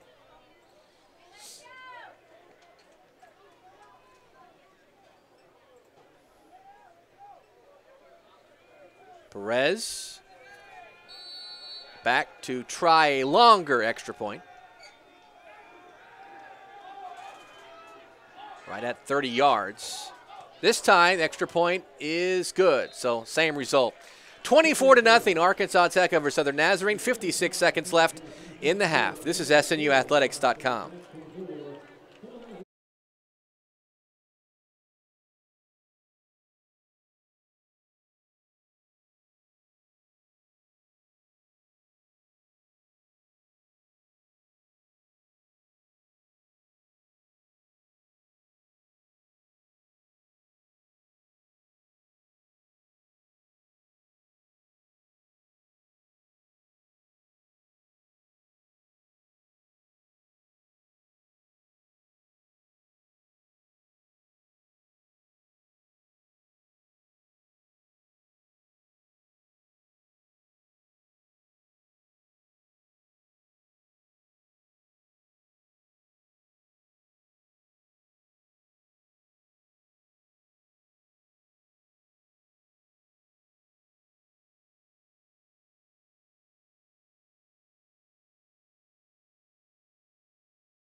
All right, 24-0 Arkansas Tech over Southern Nazarene, and Perez getting set to kick off, and the ball falls off the tee. Wind blowing pretty well from right to left. 24-0, SNU with 56 seconds to work with here in the first half. Kick upcoming from Perez, it falls off again, so it looks like we're going to have probably have a holder this time. They enlist Kristen Trammell to hold on take number 3.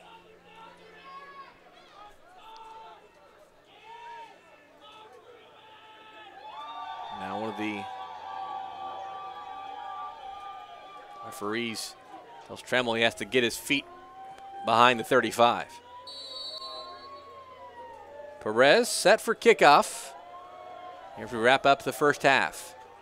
Kick is away. Fielded at the 13-yard line.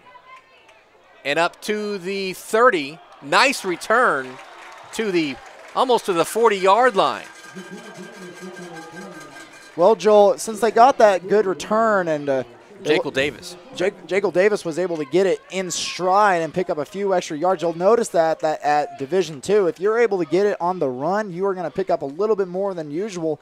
Since they're on the 40 with just under 50 seconds, SNU, I would be remiss if Andy Lambert says, hey, let's put the pedal to the metal right now, 2-minute drill, get down there. Absolutely. I mean, you gave up the touchdown, that what we did not want to have happen, but right now, let's go get it back and go score. SNU, coming into today, has only scored 6 points in the first half and through the first 3 games. So SNU needs to get on the board here with 49 seconds left. All right, Spady with the football. Couple receivers on either side.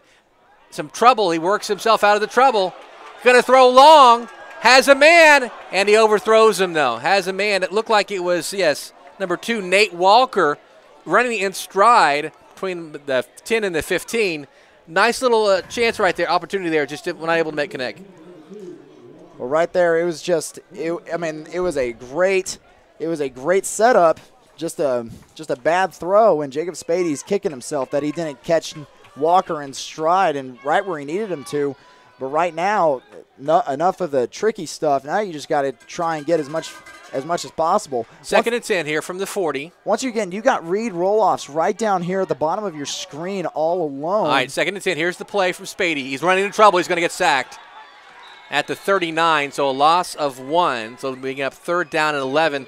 More importantly, the clock is running, and SNU can't stop it. So they're not getting quickly to the line, so they may not even run a play here.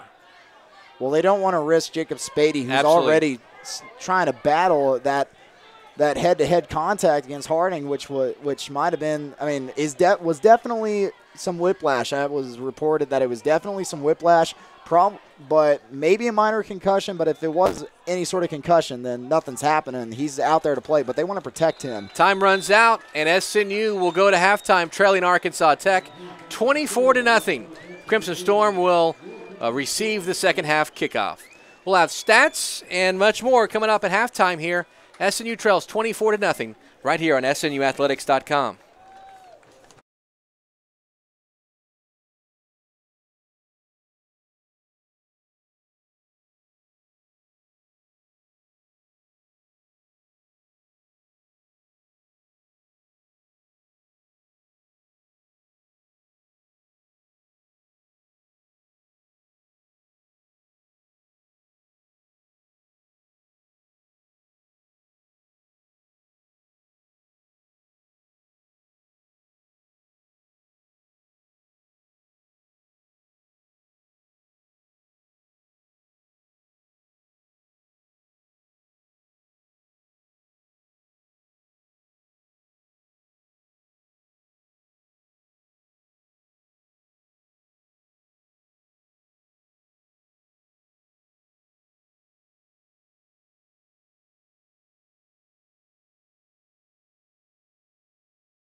Welcome back live. SNU Football Stadium. Halftime of Southern Nazarene and Arkansas Tech. It's 24-0 Arkansas Tech. The sound of the storm, the SNU marching band coming out for the halftime performance here on SNUathletics.com.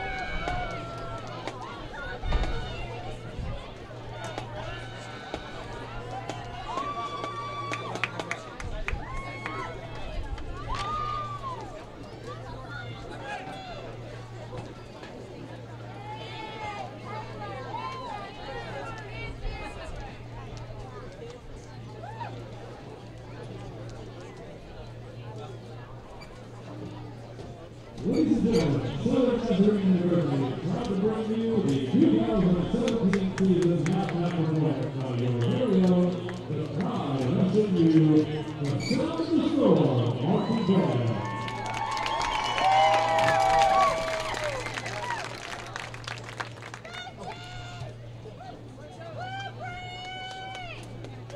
The band is instructed your main views for this football session and on the road for this result. Today, the next event is season opener, celebrating youth of American Jazz composer and Grammy Award winner Kirk Mangione. Enjoy the show as the band performs the 1978 music week entitled Children of Saturday.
The sound of the storm, the SNU marching band with the halftime entertainment. It's 24-0.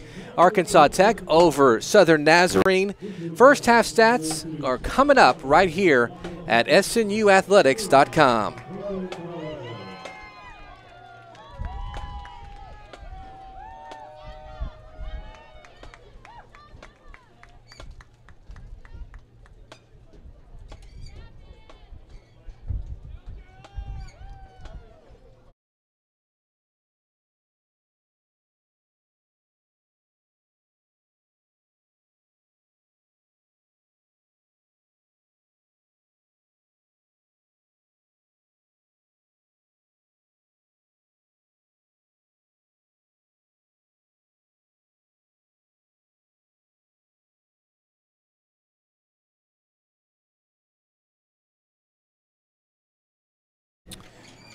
(24-0) Arkansas Tech over Southern Nazarene here at halftime here in this Great American Conference matchup.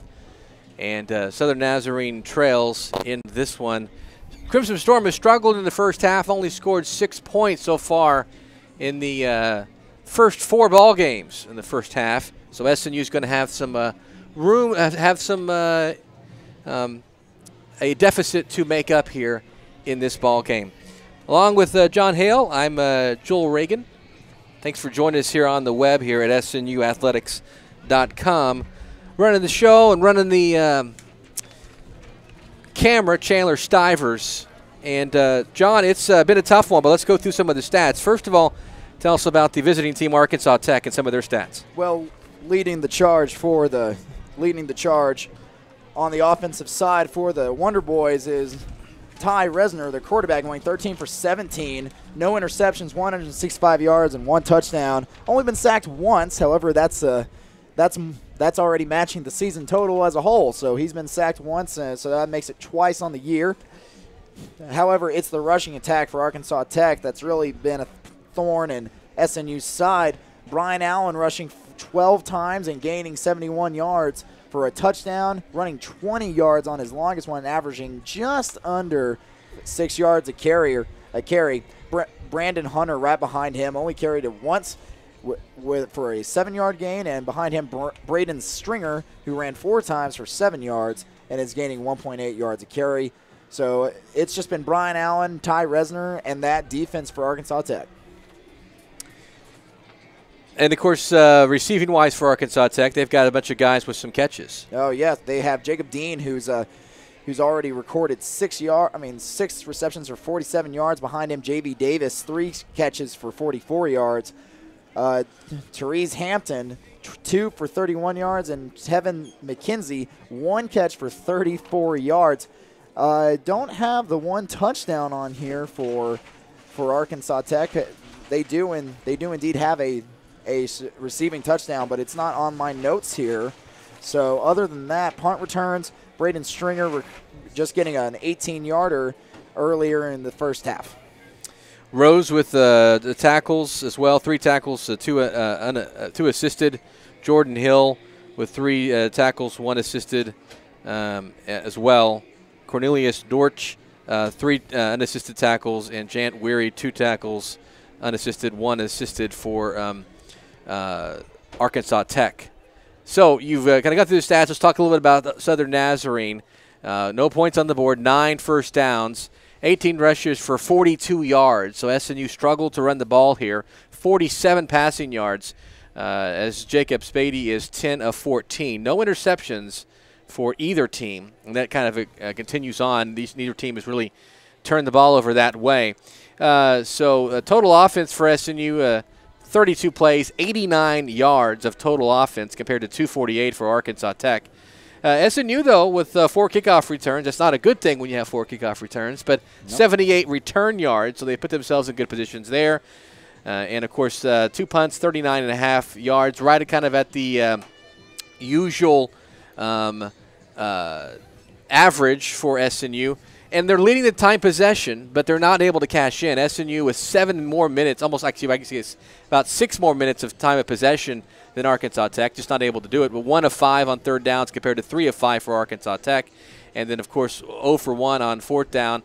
And then Arkansas Tech, every time they got in the red zone, they've got to score 4 scores. Exactly. Well, you were talking about time of possession, but Arkansas Tech runs a up-tempo offense, so time of possession, it really isn't a factor to them as long as they're putting up points on the board, which you were kind enough to point out that they've scored almost every single time they've gotten their hands on the ball, especially when they got into the red zone. SNU got into the red zone once, and for the first time this year, haven't been able to convert. So now it's just a matter of can they get there? Can they get the passing game going, and can the receivers come up with catches, and can they move the ball? Because that running game has been stifled. And they have been able to move the ball, even though obviously we've talked about how important is it that SNU has been able to move the ball with an offense in Arkansas Tech that's able to move it really quickly and score quickly. How much have they not been on the field because SNU has moved the ball and had that 18 minutes of time of possession? Once again, Spady, 10 of 14 for 47 yards. His long was 14. He has been sacked 3 times on the day. Daniel Ramos III, 4 carries, 24 yards. His long is 10, averaging 6 yards a carry. Nate Walker, 5 carries, 15 yards. His long is 7. His average is 3. Spady, 9 carries, 14 yards.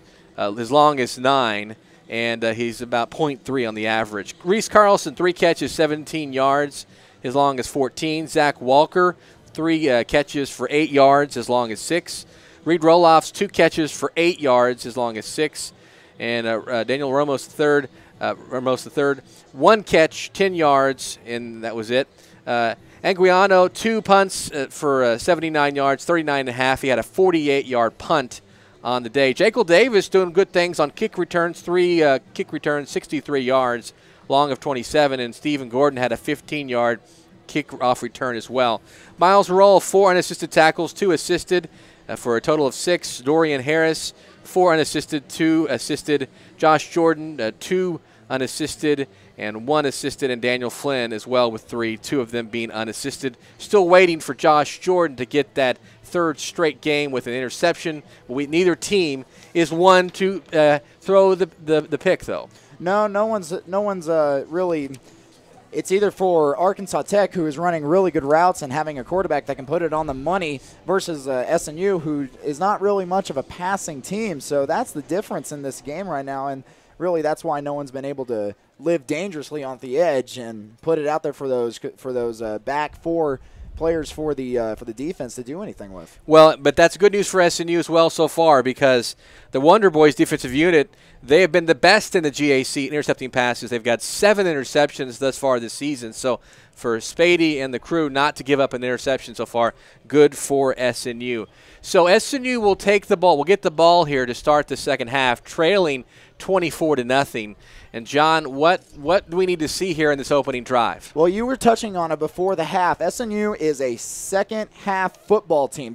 Every single one of their wins so far, both of them came late in the 4th quarter, late in the game, and they got most of their points in the second half. SNU didn't score until the 3rd quarter against Harding, and then they scored 14 in the 3rd and then 14 in the 4th. So it's all a matter of, they have that motto of keep fighting, just keep fighting, and it will eventually pan out. But now they're in that situation where it really is going to show who has the most heart right here for SNU. But obviously Harding, we've seen them, they struggle a little bit early on with OBU, so maybe we're not sure what kind of Harding team it is. Is it going to be tougher against a team like Arkansas Tech here? You are at home, which helps, but this is a pretty good opponent. This is the number 16 team in the country, so having that kind of opponent is definitely difficult. Harding right now, just an update in that one, I believe they're in the 4th quarter, and they are yes, they are in the 4th quarter, almost done. And that over there in Shawnee, they have the win very much in hand, up 38-14. So they're going to pick up their first win. But once again, you're right. We don't know what kind of Harding team they played. Is it the kind of Harding team that just took 4 games to wake up? Right. Or is it the Harding team that's really going to struggle and rebuild? Plus, against the 2 top teams in the GAC, SNU has really struggled. Obviously, getting blown out by Southeastern, getting blown out right now versus Arkansas Tech. Still a lot of time to go in this game, but even if this doesn't pan out well for SNU, they can build a little bit more confidence because it's not going to get much more difficult moving down the road because you've played the top 2 teams already. Absolutely. Coming up, we'll talk about some of the other games going on in the GAC today and get you set for kickoff of the second half. It's 24-0 Arkansas Tech at halftime over SNU. This is SNUathletics.com.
Welcome back. 24-0 Arkansas Tech over Southern Nazarene here at halftime. And, John, you've got some updates on some of the games going on across the conference. Well, I just touched on it over there during halftime. Harding's going to walk away from Shawnee with their first win of the season and reduce OBU to a 4-4 start. So they're going to pick up that win. They're currently up 38-14, scoring 21 answered points in the third quarter. Over there in, I believe, in Durant, the Savage Storm, opposite the Crimson Storm, have picked up a 10-0 lead to start the first quarter. That first quarter is almost over right now, so they're up 10-0 over Monticello right now. And a couple other ball games coming up tonight at 6. Henderson State playing in Weatherford against Southwestern, and Ouachita Baptist making the trek to Ada to take on East Central. Arkansas Tech, Southeastern, the 2 undefeated teams in the GAC, both 3-0. Then 2-1. A lot of folks, about 4 teams, 2-1 in the rankings, including Monticello, Ouachita Baptist, Southern Arkansas, and SNU. East Central, Henderson State, Northwestern, and Southwestern all 1-2. And then Harding, they're going to get their first win, it looks like. They were 0-3 entering today, and Oklahoma Baptist 0-3. They look like they're going to end up 0-4 on the year. So those are the games across the GAC.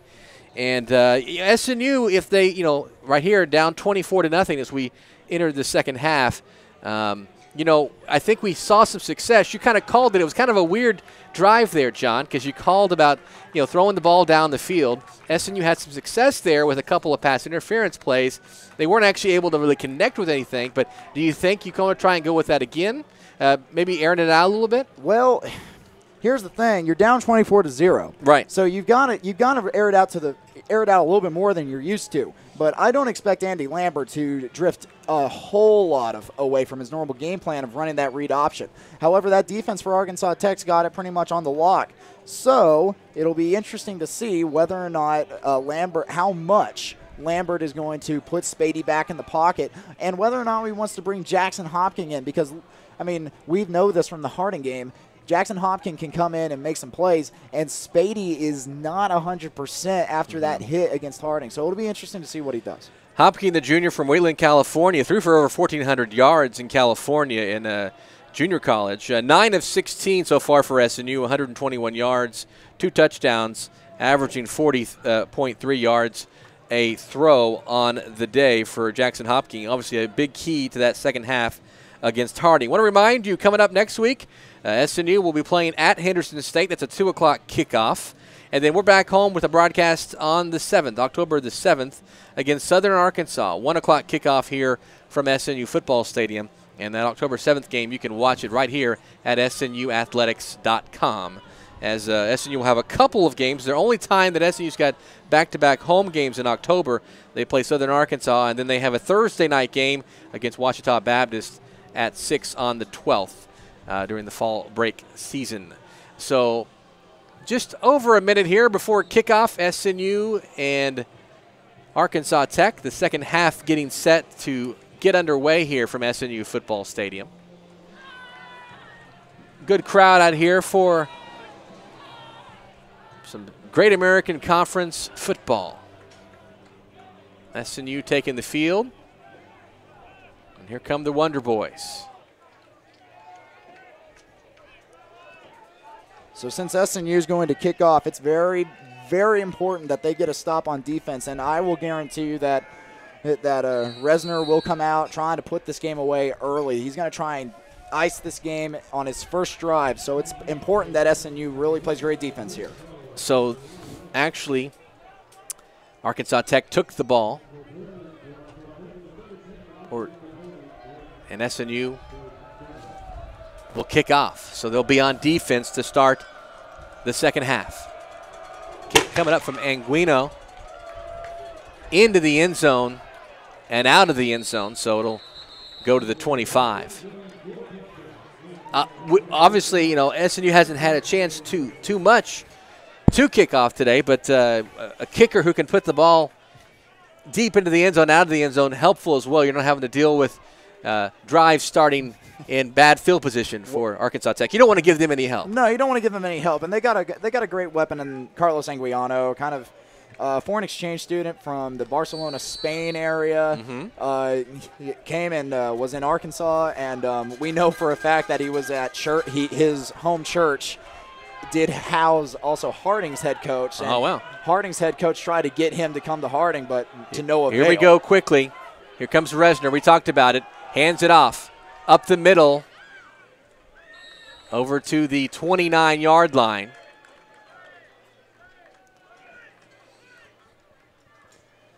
That is number 11, Christian Thompson. Gain of 4, second and 6 from the 29. Here come the Wonder Boys. Resner takes a snap, looks to throw. Now chased out of the pocket. He will run the ball, get down, and he'll kind of, I don't know if they'll call that a slide or if he just kind of fell down at the 30, at the 40. I think he was trying to slide, but trying to slide. It was like a mix between a slide and a tackle for the defense. Right. So now he'll get to the 40, 1st and 10. The Wonder Boys are on the move. 2 receivers near side, 1 on the far side. Pistol formation, handoff to Thompson again. He will get to about the 43-yard line, so a gain of 3.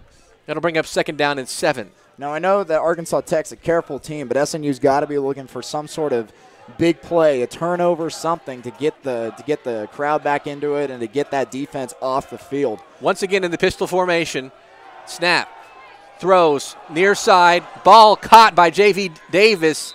He will be knocked out of bounds. Now we have a flag on the play. We may have some kind of late hit of some sort because this was way after the play. And Davis gets to the SNU 45. I did not see a late hit out of bounds, John. Did you see one? Well, I didn't see a late hit out of bounds, but I am seeing number 23 for the Crimson Storm, Miles Roll, writhing in pain down there. Right. They're going to get a late hit out of bounds. That will be on SNU. That's on Dorian Harris, and like you said, Miles Roll at about the 46-yard line for Southern Arkansas in pain, but he's able to get up with some assistance and sit up at least, so we'll see how he is. And he is walking off a little gingerly, but is walking off on his own power, so that's good news for Miles Roll, the junior from Cypress, Texas. All right, 1st and 10, Arkansas Tech after the penalty puts the ball at the SNU 30. 24-0. Arkansas Tech over Southern Nazarene.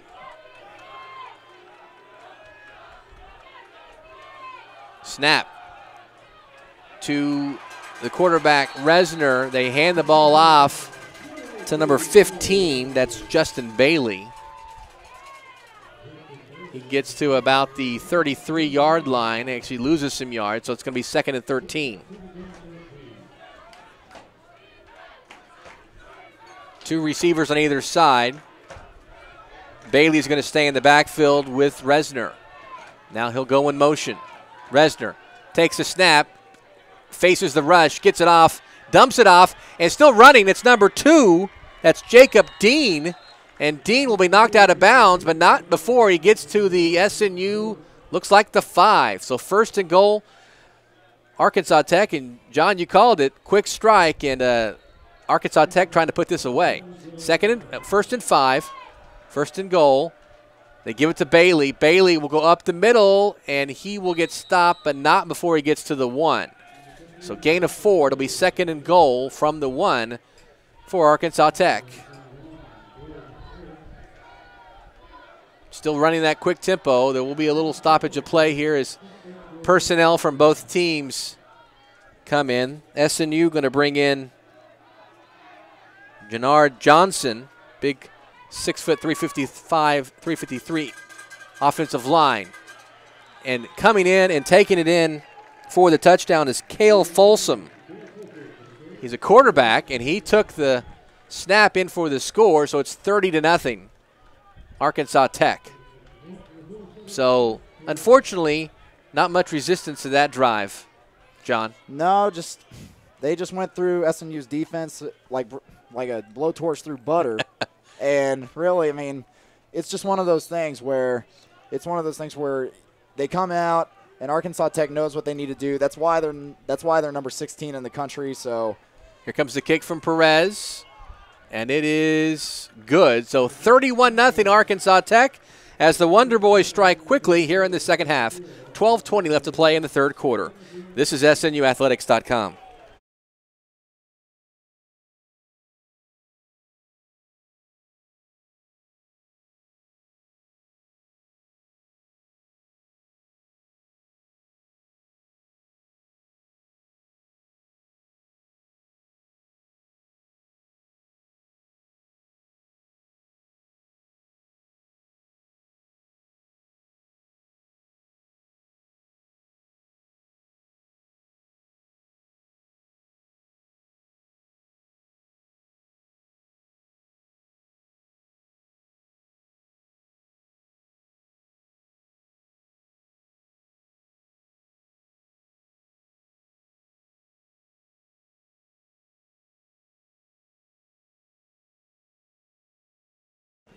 $31-0 Arkansas Tech over Southern Nazarene. 12:20 left to play in the third quarter. And, John, you've got a couple updates from across the GAC. Well, the game in Shawnee just went final. OBU falls to Harding by a score of 45-14 after Harding just rattled off. They just rattled off 31 unanswered points. So that's how that game will end, and OBU will drop to 0-4, and Harding will pick up their first win. Going on in Durant right now, the number 1 team in the GAC tied with Arkansas Tech. Southeastern Oklahoma State up 10-7 in the second quarter against Arkansas Monticello, who's seeing a little bit of a big year for them. They're kind of coming up in the world just like SNU. All right, kick from Perez, short, picked up at about the 6, and then runs into his own man and falls down. There's a penalty flag. And it was picked up by number 35, Stephen Gordon. Not sure what the penalty flag is.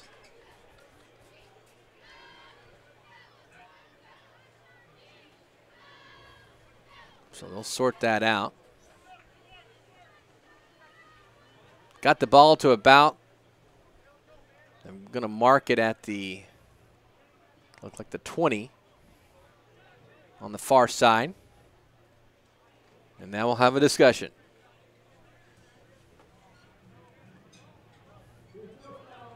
No foul on the play. They're picking up the flag. So SNU will start 1st and 10 from their own 20. For their first possession of the second half, they trail 31-0.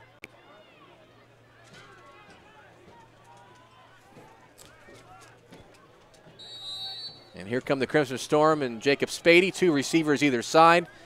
Ramos in the backfield with Spady.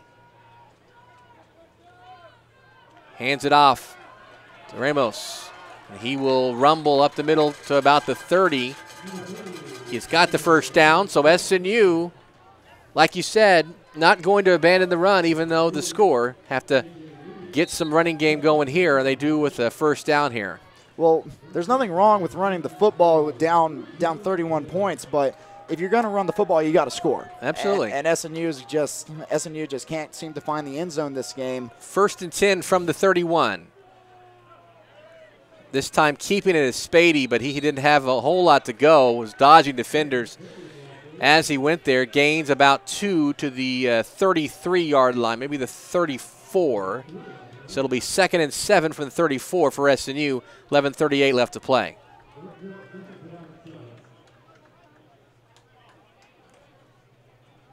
Spady with Ramos in the backfield. 2 receivers either side. Man in motion, hands it back off to Ramos. He will break free and get down to the almost midfield, right at the 48-yard line. First down, Southern Nazarene. It's going to be a fumble on the play, Joel. Oh, I'm sorry. There's a fumble on the play, and SNU loses it. So SNU gains the first down, then fumbles the ball, and the first turnover of the ball game goes against Southern Nazarene. That's just unfortunate for SNU. They got a little bit of a push and a big play, and it just goes the other way. And now the head referee confirming the fumble, so Arkansas Tech will take over at the 48. So now, once again, that defense, the beleaguered defense, needs to get a stop here. And they've just been unable to get off the field, which is really what SNU's problem has been over the course of the time they've been in GAC play. They just can't get off the field. Resner out of the pistol. Now he's in trouble. He's going to scramble far side and run out of bounds at about the 45-yard line. Well, there's a flag on the there's a flag on the play. It's going to come back. I was about to say it was in the area of holding, because once a play goes on for that long, it's usually a holding call. Right, absolutely. And SNU had some guys there in the backfield. So this will go back. So good news for Southern Nazarene. Going to get Chris Eastburn for the hold. And it'll knock it back to the Arkansas Tech 42. 1st and 20. 2 receivers either side. Back in the backfield with Resner. Takes the snap. Looks back to throw. Once again. Throws it. Intercepted! First interception. Intercepted by SNU. And running it back down the near side. That's number 21. That's Dorian Harris. Dorian Harris with the interception. First time either team has been intercepted, and SNU gets the ball right back. That's just what the doctor ordered, Joel, just getting the fans back into the game on a big defensive play. Now SNU's already in Arkansas Tech territory after a return, so SNU, I mean, once again, we say that they are a second-half team, and if we saw anything from this year, right, from this calendar year, from the Super Bowl and that A&M UCLA game, anything can happen. Absolutely. So 1st and 10, Southern Nazarene from the 34. 2 receivers on either side. Spady. Now they hand the ball off. That's number 2, Nate Walker. And he gets a couple to the 32. So 2nd and 8 from the 32.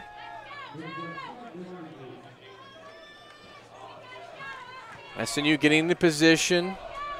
Hicks. Also Reese Carlson on the near side. Now Carlson in motion. Snap to Spady. In trouble. Throws the ball. We have a penalty flag down on the field, just on the far side. Spady hit the knocks to the ground. Was able to get the ball out. He's pointing at the Arkansas Tech. It's going to be against them. So SNU will get a penalty here and able to move the ball a little bit after the interception. Offsides. So SNU will now have a manageable 2nd and 3 after the offsides. Ball placed at the 27-yard line.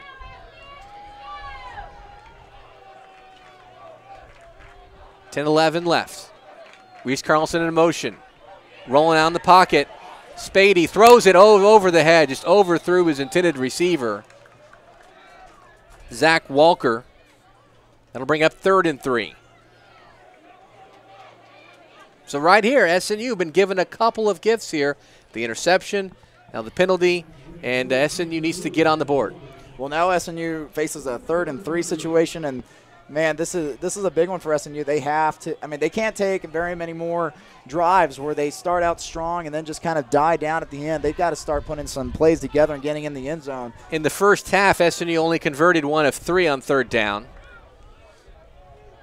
In motion, Walker, handoff, up the middle, not going to get it.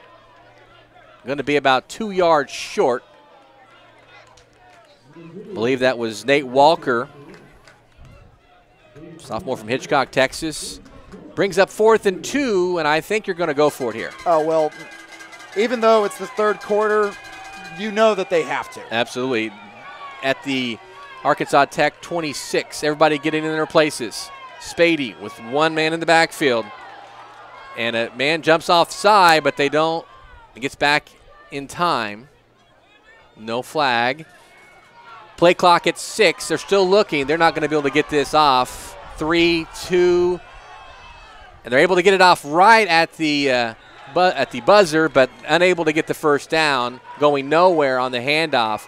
Once again, that was Nate Walker, and SNU unable to cash in here. And I'm baffled by that play call right there, Joel. I mean, I try to put a positive spin on whatever I see on the field, but right there, I don't understand that play call. You have an Arkansas Tech defense that has stifled you the entire game, as we see. I believe that's Will House. It is. It's Will House, the senior offensive lineman from Cleburne, Texas, and he's thankfully walking off on his own power. It doesn't seem to be feeling too well, though. Right. Well, he kind of got.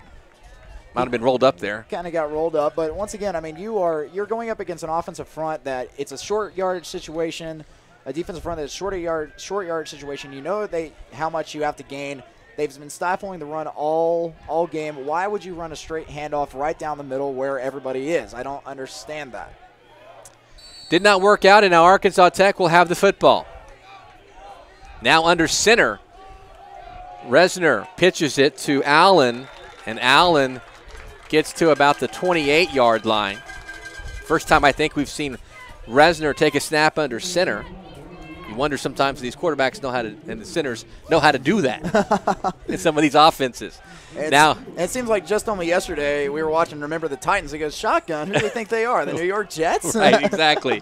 Now everybody's like that. Resner now back in the shotgun to Allen. Allen goes off right side, will get to the 34-yard line. Gain of 6 brings up a 3rd and 2 for Arkansas Tech. 8:30 left to play in the 3rd quarter. And SNU, the defense being called again to get a stop or try and get their 2nd turnover of the day.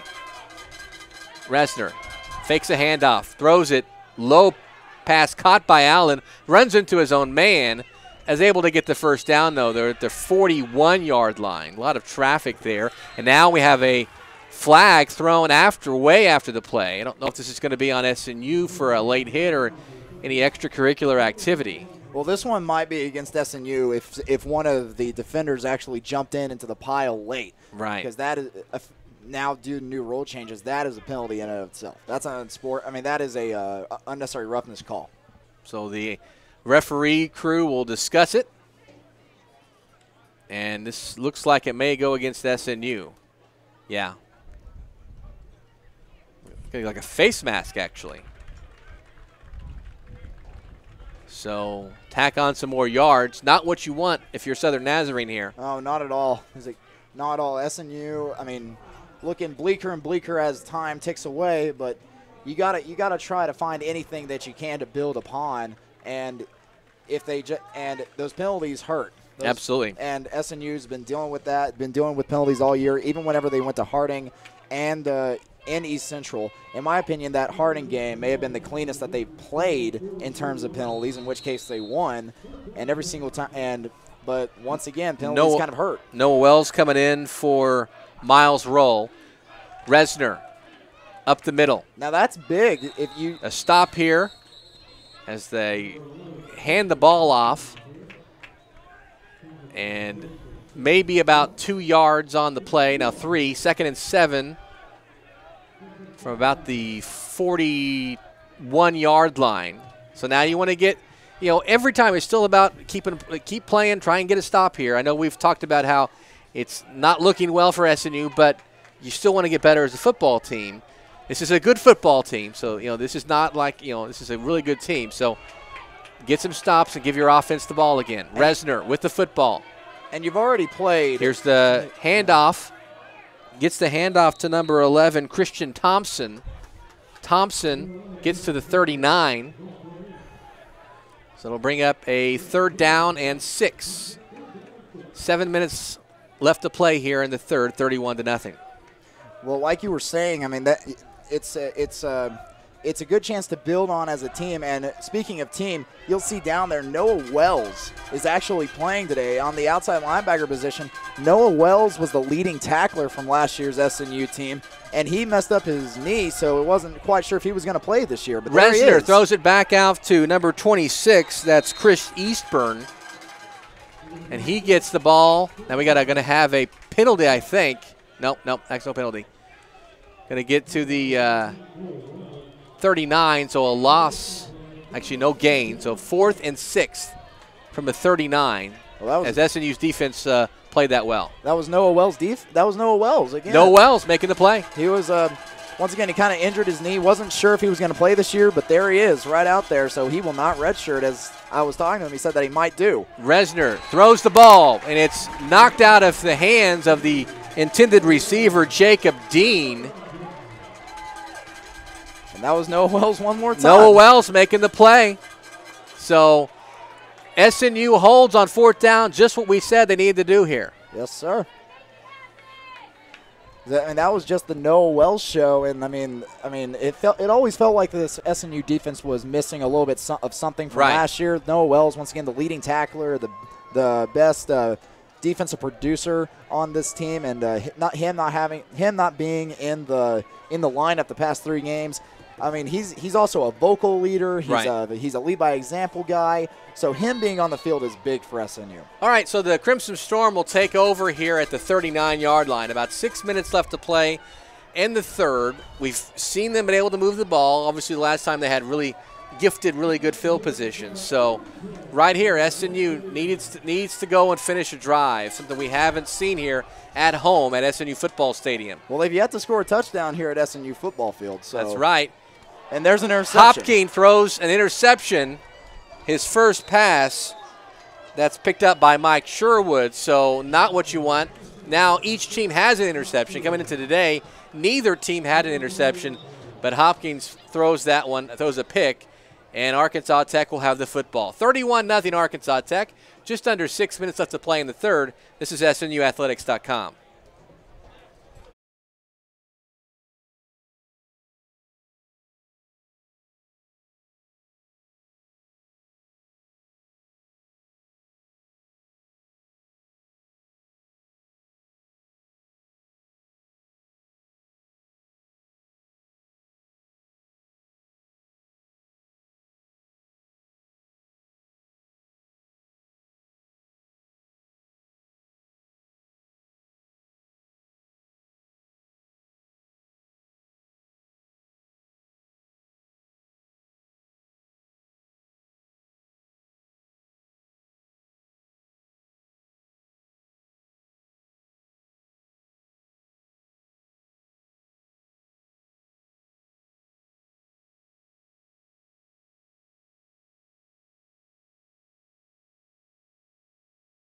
(31-0) after a penalty on Arkansas Tech. Will put them back at their own 35 after the interception. As Jackson Hopkins came in through a pass to a pick And now Arkansas Tech will take over. Resner still in there. 3 receivers far side. And Resner in pistol formation. 5:57 left to play in the third. Snap to Resner. Hands it off for about a couple yards, maybe 1 yard. That was Braden Stringer. So it'll bring up, so I guess they're going to give him 2. So 2nd and 8 from the 37. 2 receivers far side, 1 near side. Resner in the pistol. Snap. Hands it back to Stringer. Stringer will go up the middle, untouched. Now to the 40, 35, 30, 20, 10. Touchdown, Arkansas Tech. Great run by Stringer. I mean, that's just a football player down there running as hard as he possibly can. But that's also a poor job by SMU's defense. They have got to wrap up and tackle this team. They can't just hit him and expect him to go down. This is Division II collegiate football. This isn't Pee Wee where just a quick hit will put him down. 37-0 as Eric Perez comes on for the extra point. He's been a busy guy today.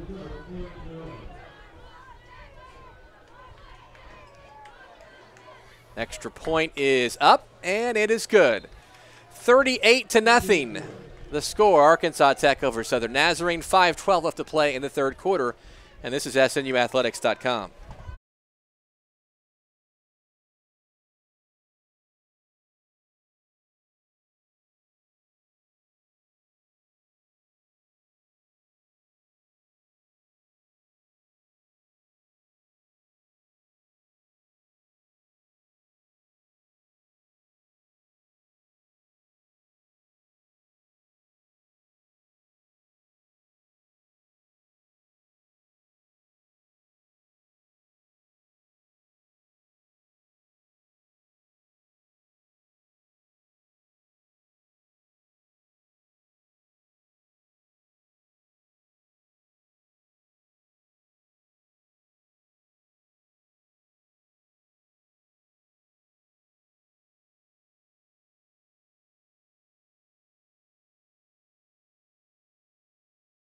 $38-0 Arkansas Tech over Southern Nazarene here in the third quarter. About 5:12 left to play in the quarter, and Joel Reagan alongside John Hale.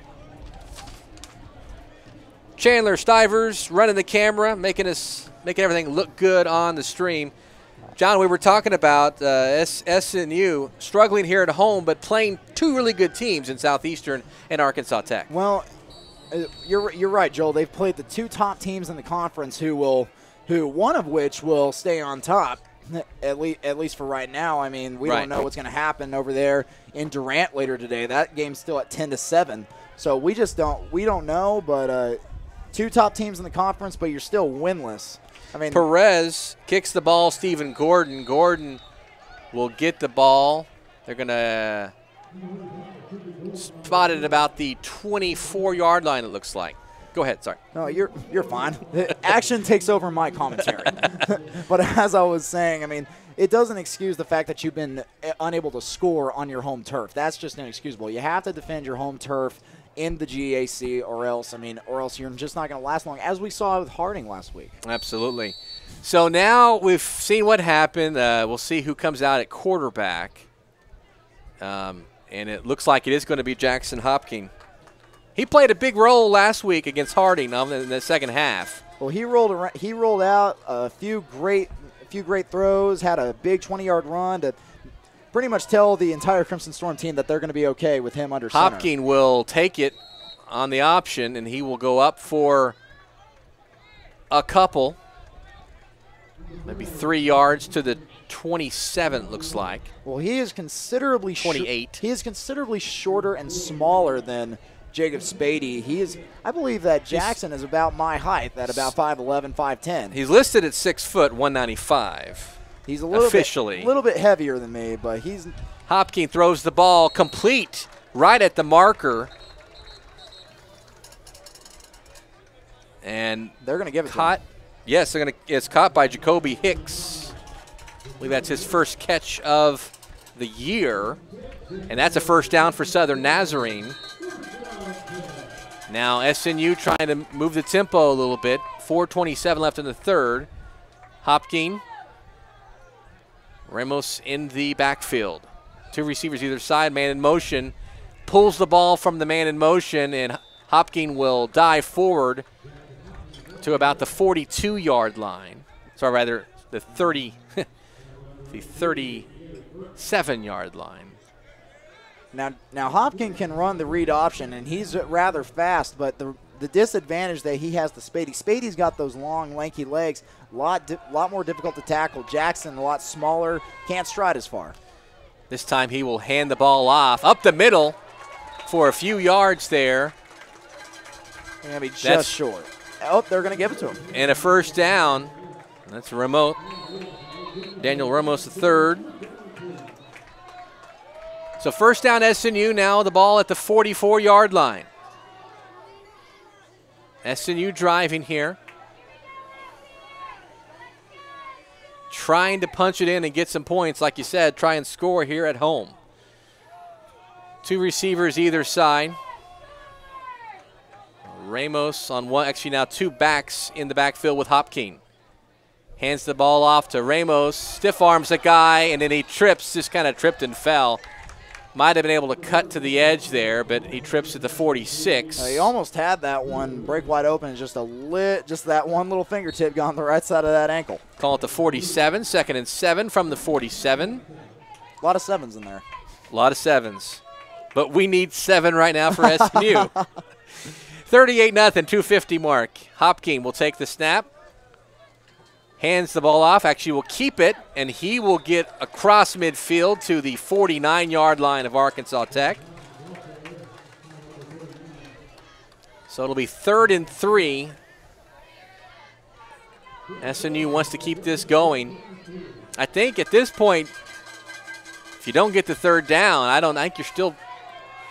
Unless you're on your own 30 every down. And they're not going to get the first down, as brought down is Nate Walker. And they're going to bring a flag, and I believe this one's going to be a horse collar call. I think it might have been a horse collar too on the defender for Arkansas Tech. So SNU may get the benefit. No. Are they calling this on SNU? He pointed towards SNU. This looks like it might be going against SNU. Well, it looks like it. But I don't know what they're calling. I mean, that flag came in really late and from far away. Let's see what the head referee has to say here. So I'm not exactly sure. Holding. Okay. I call. So they're going to call in Ramos a holding call. Oh, no, that was Zach Walker.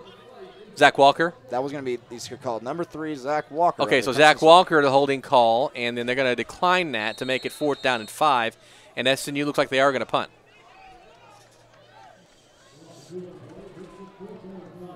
So Anguiano will be on to punt for SNU.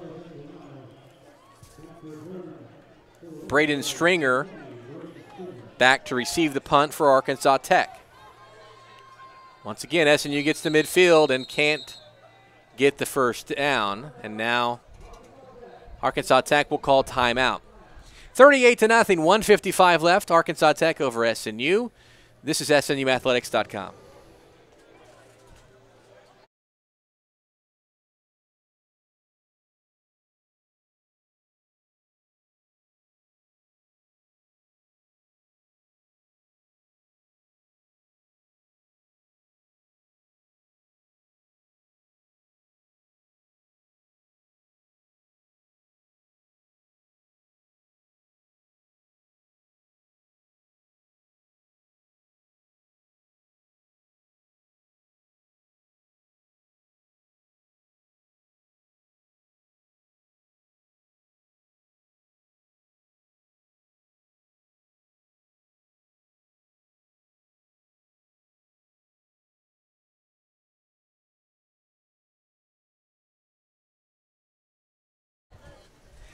38-0 Arkansas Tech over SNU, and Carlos Anguiano on to punt to Braden Stringer for Arkansas Tech.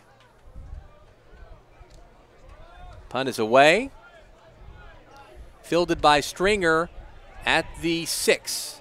Eludes a couple of defenders, going up the middle. Now it's a foot race, and he is going to win it. Braden Stringer is going to take this punt back to the house. 94 yards. So it's now 44-0. And that is just, I mean, that's just inexcusable punt coverage right there, Joe. Right.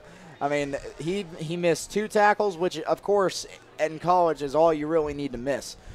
All you really need to elude is just 2 tackles. But they just flung their bodies at Stringer without trying to get a hand on him, and then the entire field just opened up.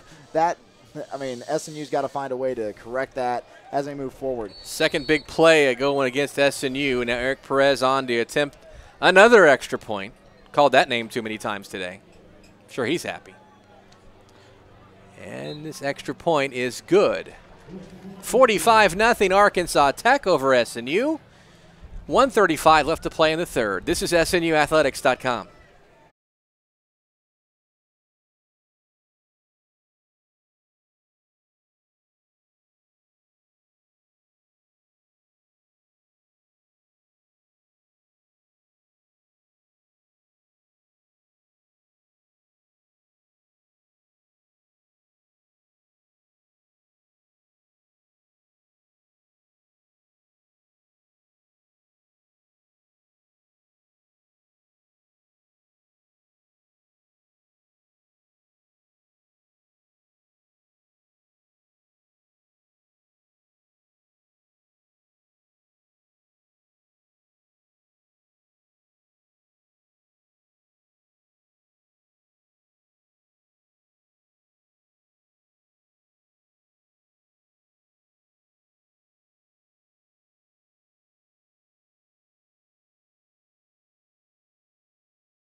$45-0 Arkansas Tech over Southern Nazarene. Eric Perez set to kick off for the Wonder Boys.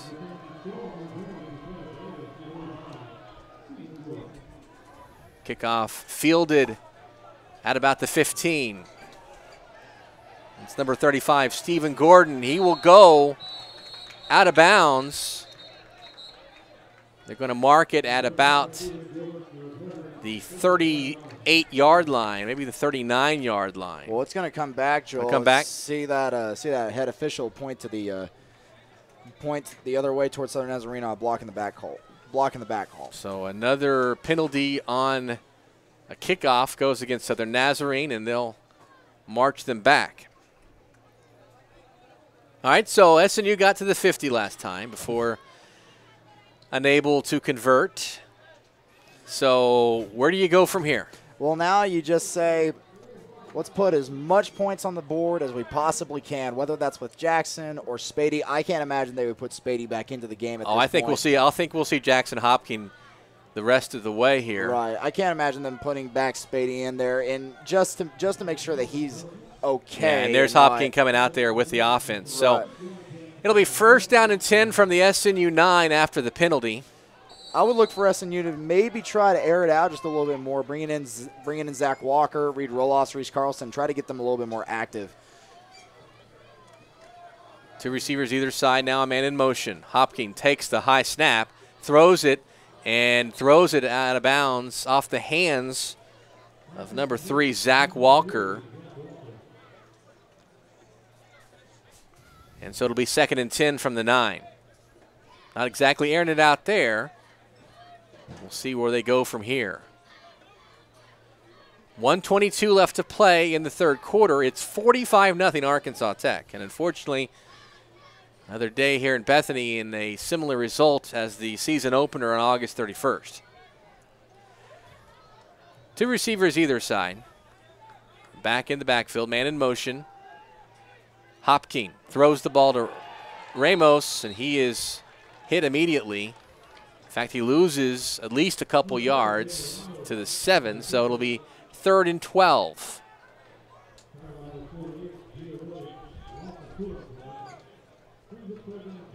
So 3rd and 12 from the 7. SNU once again stuck in neutral, deep in their own end of the field.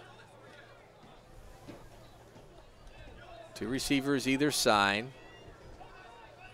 Back there with Hopkins. Now a man in motion. Snap to Hopkins. Looking to throw long up the middle, and this ball will be picked off. Number 1, Kristen Trammell. Trammell will get to about the 4 or so on the far side. Second interception for Jackson Hopkins as he went up the middle, and Trammell just read the eyes and got to the football first from the intended receiver. And now Arkansas Tech going to have the ball at the 2 of Southern Nazarene, leading 45-0. Well, that's just a big defensive play. Went up and got it out of almost took it out of the receiver's hands. Yeah. So that's just a great effort play, and now Arkansas Tech looking to just add upon this already impressive lead. Snap, throw, complete to number 82. Makes a couple guys miss, in for the score. That's Drew Wade. He took the pass from Cale Folsom, the backup quarterback. Had 6 more for the Wonder Boys. It's going to be 51-0.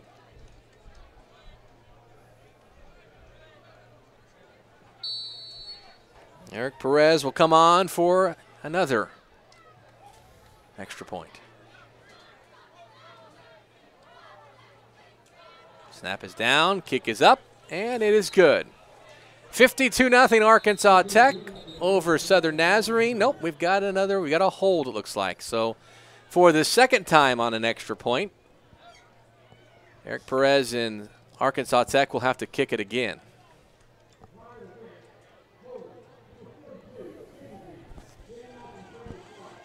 Got Jerry Ewing on the hold for Arkansas Tech. So they'll march it back, and we'll try it again. And the third quarter continues.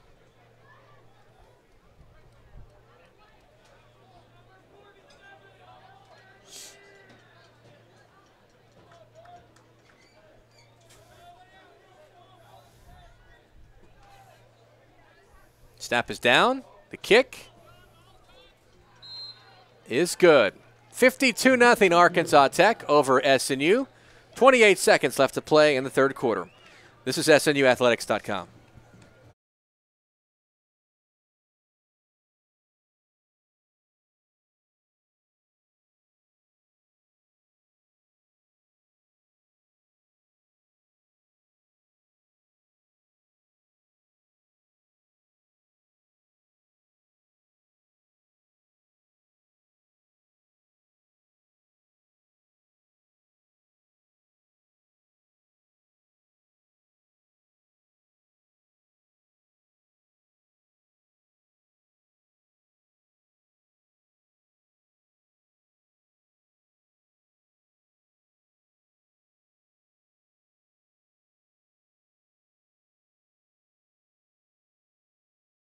Now, 52-0 Arkansas Tech over SNU. 28 seconds left. You've got an update on that Southeastern Arkansas Monticello game. Yeah, looking over here in Durant, Southeastern, just under a minute, or now officially halftime.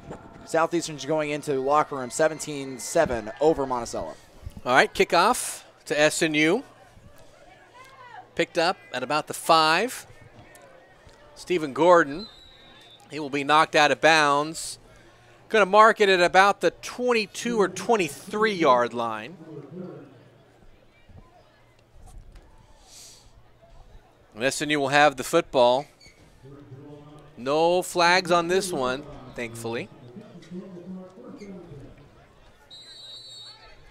So once again, trying to get some of the receivers involved. It's tough now. It's 52-0. You just kind of forget the scoreboard is there. Yeah, you forget the scoreboard is there, and Jackson Hopkins has got to remember that he didn't throw 2 interceptions. He's got to come back in here. I mean, and that's an important trait in a quarterback is just and we don't even have to worry about Jackson Hopkins because it's Zach Walker checking in. Zach Walker checking in at quarterback, and he will fake a handoff and go up the middle. Now, he was actually the backup quarterback, backup of Jacob Spady last year. And this year they moved him out to more of a wide receiver role. He doesn't live too far away from me. We get to talk a lot, and he says, yeah, I'm just an athlete. I don't have a specific area. I just play. We've seen him a lot of places, 5'11", 180 from Houston. Into the third quarter, it's 52-0 Arkansas Tech over SNU, and this is SNUathletics.com.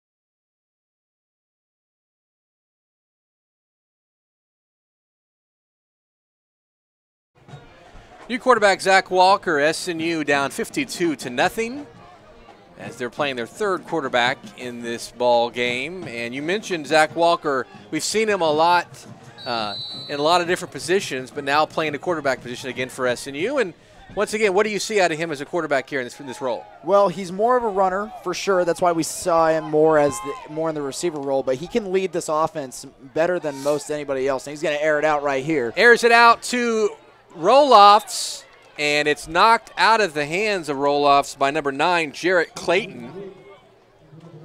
They were at about the 45-yard line, so able to throw the ball a little bit there, just not able to connect there with Roloffs. And that's more the defender doing his part than a bad Walker, throw Walker making a bad throw or Roloffs missing a route. He put it up there right where Roloffs needed it.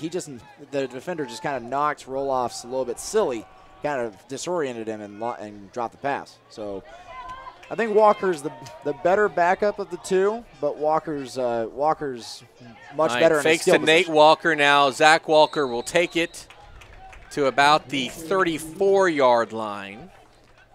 Now, so maybe a gain of 2. I have to say we have 2 Walkers here, and I believe they're not related, correct? They're not related, not to my knowledge. Just so you know that there's 2 Walkers here. All right, so SNU will face a... They picked up the first down. Picked up the first down, so it'll be 1st and 10 from the 34. Now, Zach Walker is definitely the faster of the 3. But he's also a little bit reckless with the ball. So here's the man in motion is Nate Walker. Now the ball fumbled snap there, but ends up catching it and then catching it with one hand, throws it out to Nate Walker, incomplete. So it just goes down as an incomplete pass. Nifty there. The ball hits off of them and he just kind of catches it in midair like they're with one hand, but ends up being an incomplete pass. Now, like I just said, he's a little bit reckless, not as technically sound as Spady, right? But he is, in my opinion, a much more complete athlete. So 2nd and 10 from the 34. SNU trying to get something going here, trying to get on the board. Give Anguiano a chance for a field goal or something. Now that'd be a tougher now because SNU would be kicking against the wind. Zach Walker fakes, now throws downfield, and it is incomplete, but we will have pass interference or something on Andrew Craig, who was in coverage there for Arkansas Tech. The flag came in late, but it looked like he got his hands on Nate Walker. It looks like he was all over Nate Walker's back. Right. He was Nate Walker was wearing him like a coat. So we'll see here what the call is, and if Southern Nazarene will like to take advantage of another Arkansas Tech penalty in the secondary, that should become its own stat category in itself. SNU is, if this goes against Arkansas Tech at least 45 yards, SNU's gained in penalties just on the Arkansas Tech secondary alone. So now some discussion about this, so we'll see. And the longer the discussion goes, sometimes it may not go well. And they're going to pick up the flag. So it ends up being an incomplete pass. And that'll bring up 3rd and 10. And that is not met with smiles from the Southern Nazarene faithful. 3rd and 10 from the 34.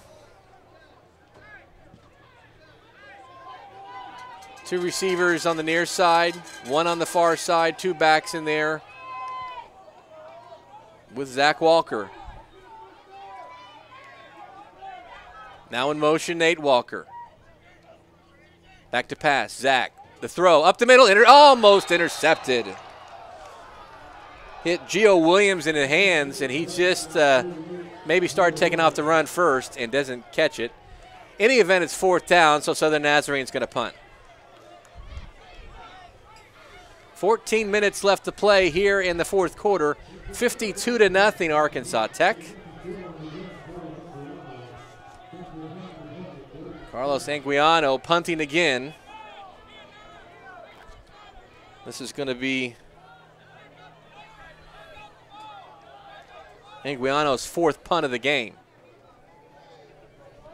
Low snap, boots it.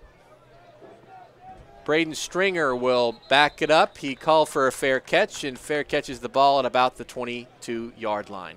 That's where Arkansas Tech will take over. 52-0 Arkansas Tech.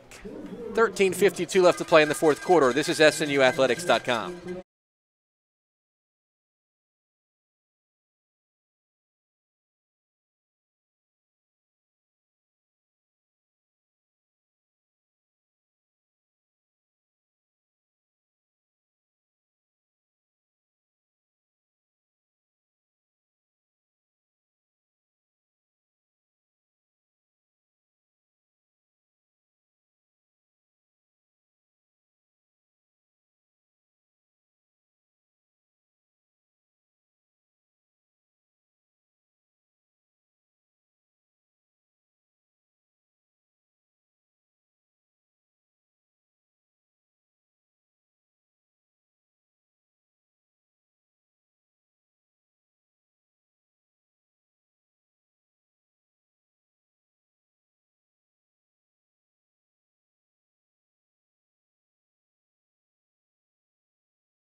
$52-0 Arkansas Tech over Southern Nazarene, and they take over, Arkansas Tech does, the football at the 22-yard line.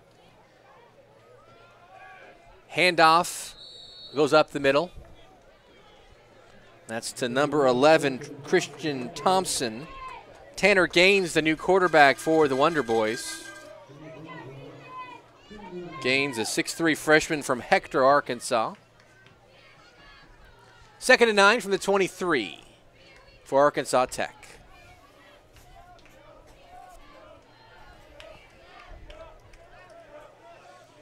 Gaines in the pistol. Hands the ball off. Going to see a steady diet of that, I would think. That, once again, is Christian Thompson. He will gain another yard, be 3rd down and 8 from the 24.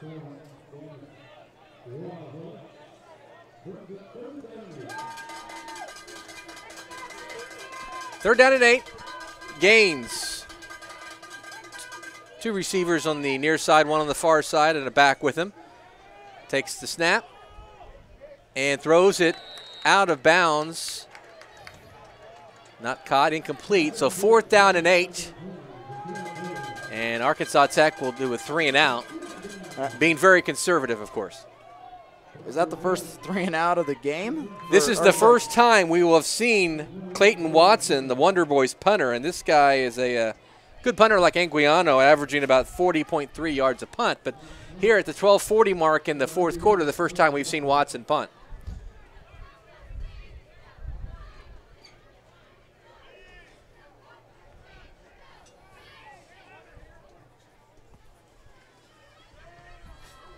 Punt is away. It's a good one.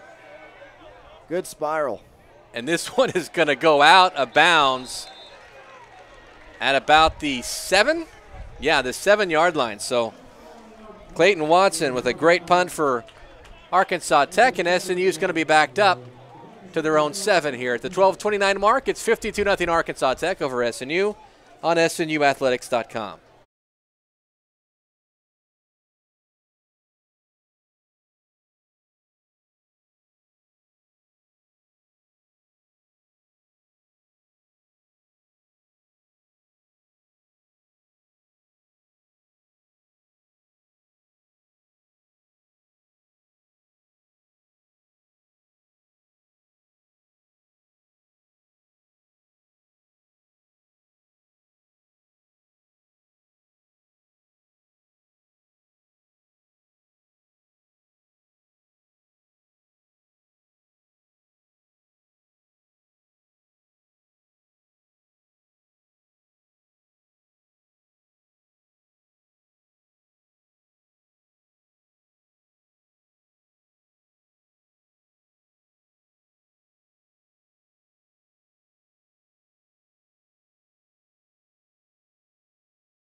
$52-0 Arkansas Tech over Southern Nazarene, 12:29 mark, and SNU backed up at their own 7 here in the 4th quarter.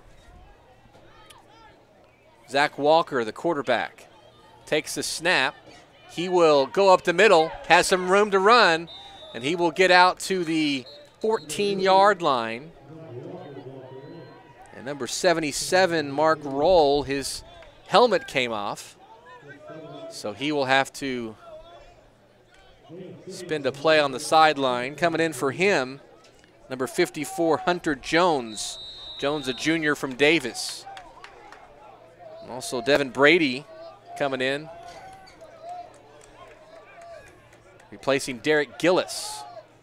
Brady, a 6'3" sophomore from Waxahachie, Texas. So 2 receivers near side. 2 men in the backfield with the Zach Walker, the quarterback. He hands it off, got some running room for Nate Walker, and Walker will get to the 21.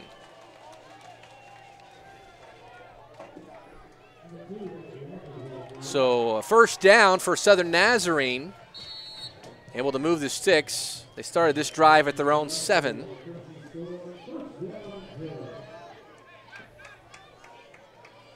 So we'll see here, SNU can have a sustained drive.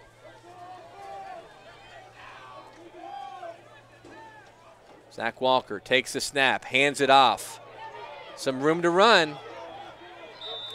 That is number 35, Stephen Gordon. Actually, rather take that back. That's James Love. Love on the roster as a defensive back from Cincinnati. He's a junior, but this is going to come back. A procedure penalty against Southern Nazarene, so Love's run negated. So they're going to march this back.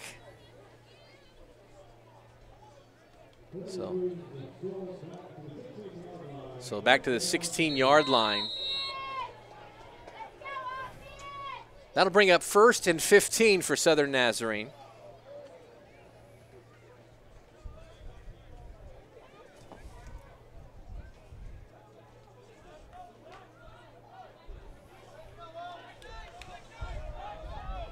Zach Walker with a back, now a man in motion. That is Devin Brady. Hands the ball off. Once again, that is Love. Love driving with defenders holding on to him, and he's going to get back out to the 34-yard line. And who knew? Sorry, rather the 29-yard line. Who knew a defensive back could also play running back? Well, I bet in high school he probably did play running back. Probably played a little bit of both. Yeah, back then you play a little bit of both. Coming in, number 6, Trey Hills. He's also a quarterback on the roster. Looks like he's going to play a receiver position now.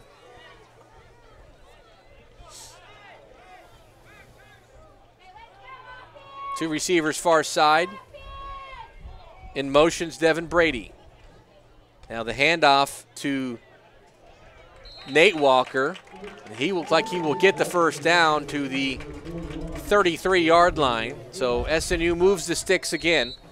Once again, you're probably seeing obviously some backups for Arkansas Tech, but no matter who is on the field, you want to sit there and you want to get some yards, and you want to go down and get some points. Exactly, Joel. I mean, this is just one of those building opportunities. Get some playing time for as many players as you possibly can, and see if you can get some points on the board before you go home. All right, Zach Walker pulls it on the read option. He will get to the 36-yard line before he is brought down.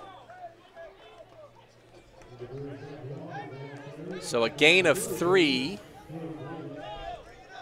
Bring up 2nd and 7. If you just joined us, it's been a tough one for Southern Nazarene, 52-0 Arkansas Tech.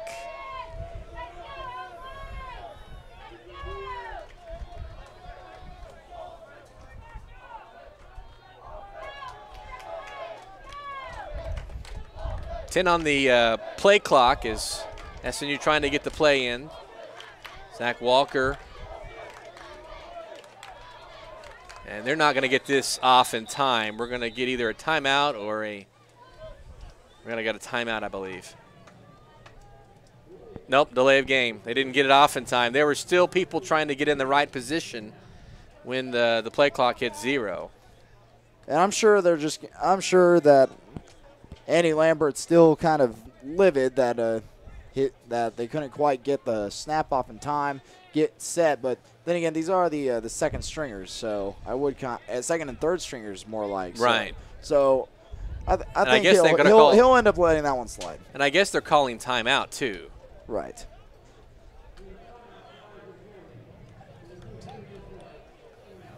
So they ended up calling timeout instead of the penalty. Right.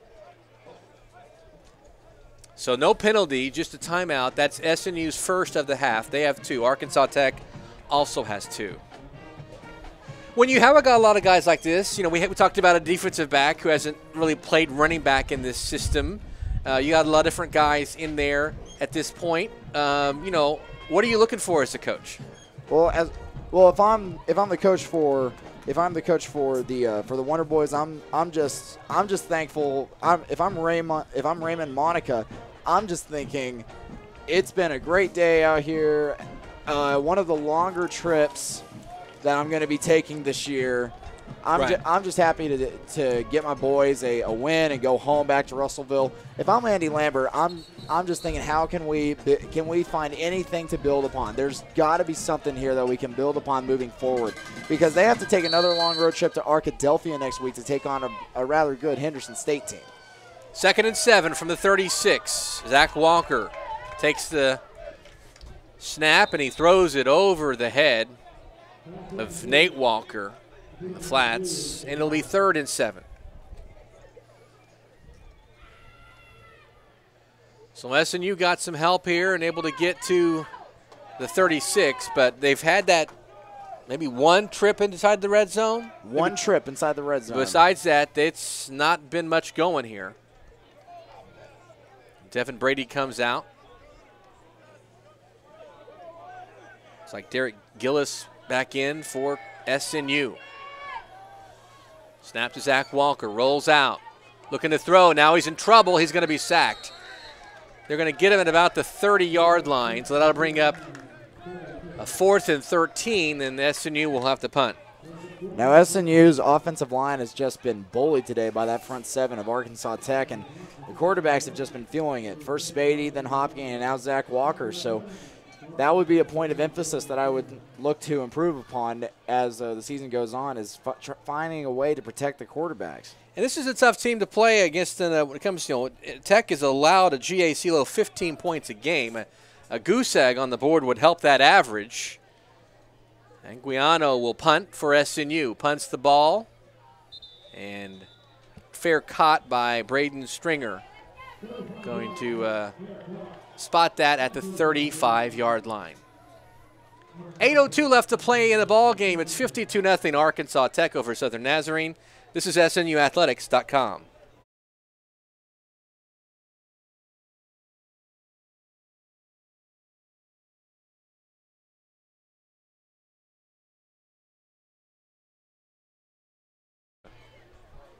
Welcome back live. Wonder Boys with the ball. Gaines hands off.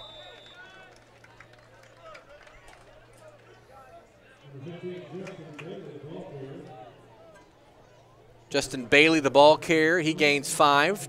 2nd and 5 from the 40. And I think we'll see a lot of this the rest of the way for the Wonder Boys. A lot of handoffs. Everybody trying to stay healthy for both squads.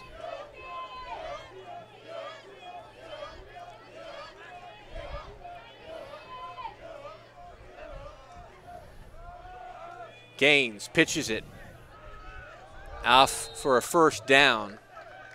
Looks like he might have got the first down here. I think he did. He gets to the 46-yard line.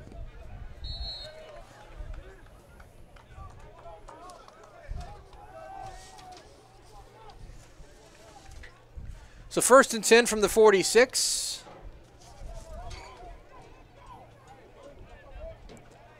Tanner Gaines, third quarterback for the Wonder Boys.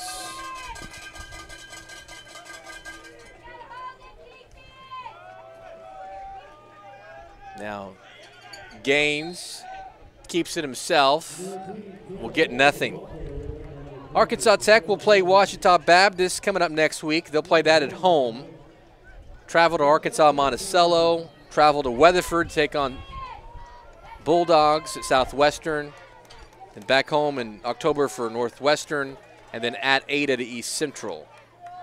So that's the remaining few games. The games coming up for the Wonder Boys. Snap to Gaines. He will hand it off. And getting some running room and some green grass. Now the ball's fumbled. Picked up. That's number 29. Trevor Hartman. So after the long run, SNU gets the football back. And also, that was the first time the Wonder Boys have fumbled all season. Well, once again, I was like I'm saying, you got to find something to build upon. So right. Any little bit heading into watching film on tomorrow or Monday or whenever they do it, I mean, that will definitely help. Staying with the play, obviously the guy gets out there, you think, okay, the guy's going to score, not giving up on it, he ends up fumbling the ball, and SNU gets the football back. Another opportunity to run your offense, and I'm sure some of the defensive guys who've been in here for a little bit are glad to get off the field. So we'll see now what SNU does with this. They're going to keep Zach Walker on the field. And they're at their 15. 1st and 10, Southern Nazarene. 52-0 Arkansas Tech. Man in motion. The give is inside.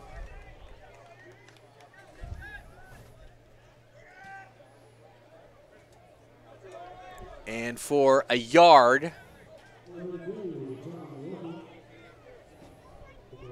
Deshaun Lucky Jr., he was not on the 2 deep back on the 31st. With the ball carry. Man in motion. Keeping it is Zach Walker. He's going to rumble to about the 18. Maybe another gain of 2, so it'll be 3rd and 7.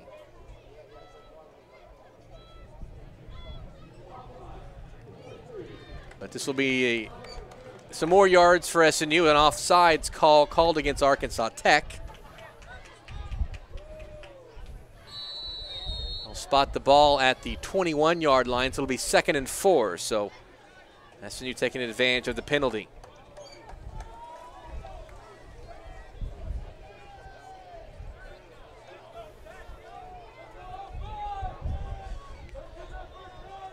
Zach Walker takes the low snap, rolls out, in trouble, and just has to get it away. The intended receiver was Derek Gillis. Well short of him, though, as Walker just trying to get out and get rid of the football before he ran into some trouble. So 3rd and 4 from the 21. Once again, SNU not able to get much going here. We'll see what they can do here on 3rd down. Through 3 quarters, SNU was 1 of 8 on 3rd down. It's tough to compete when you're not very good on 3rd down. The exact opposite of what they needed to happen in this, because Arkansas Tech has been nearly unstoppable on 3rd down. Absolutely. Snap to Walker. He throws it. It hits the ground. It was low. So SNU going to have to punt. So another punt for Southern Nazarene. Unfortunately for SNU, the GAC Special Teams Player of the Week, Carlos Anguiano, has been busy tonight, this afternoon. Well, if anybody's going to have a fun game, fun story, I should say, it's definitely Carlos Anguiano. You're glad for his success, but you wish he wasn't out there punting this much. This ball, I don't know if it's the wind or not, but it does not go very far. And finally downed at the SNU 45. That was not did not go very far. I wonder if the wind is blowing pretty hard from right to left. All right, it's 52-0. SNU trails Arkansas Tech. 5:11 left to play in the 4th quarter.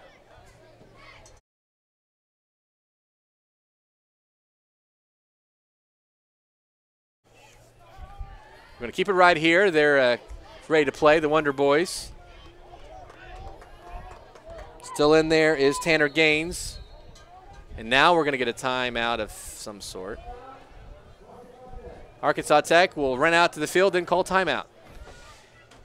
52-0, 5:11 left to play. This is SNUathletics.com.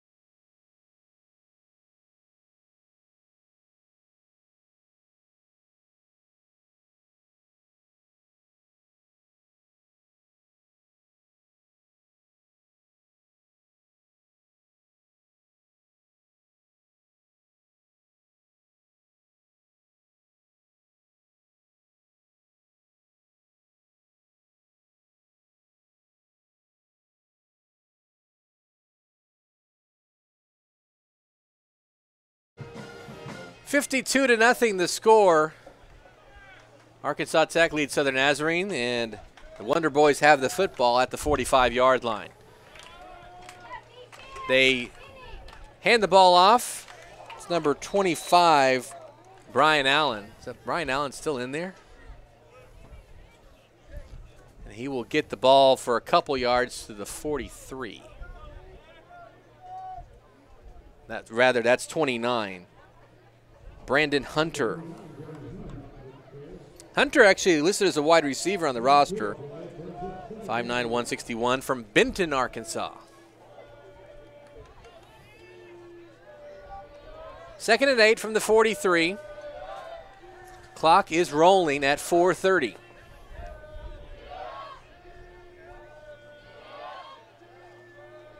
Snap to Gaines, a little high. Hands it off to Hunter. Hunter will rumble down to the 38-yard line. It's a gain of 5. That'll bring up a 3rd down and 3. Coming in for SNU, Levi Wilkins, a sophomore from Houston, replacing Greg Johnson. Seen a lot of different guys out there for both teams. That's the game is well in hand for Arkansas Tech. Now at the 3:45 mark.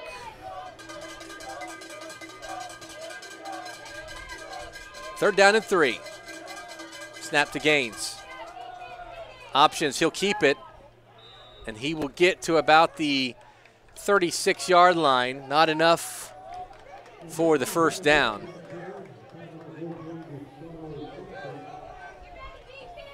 But I think you'll see them go for it here, 4th and 1.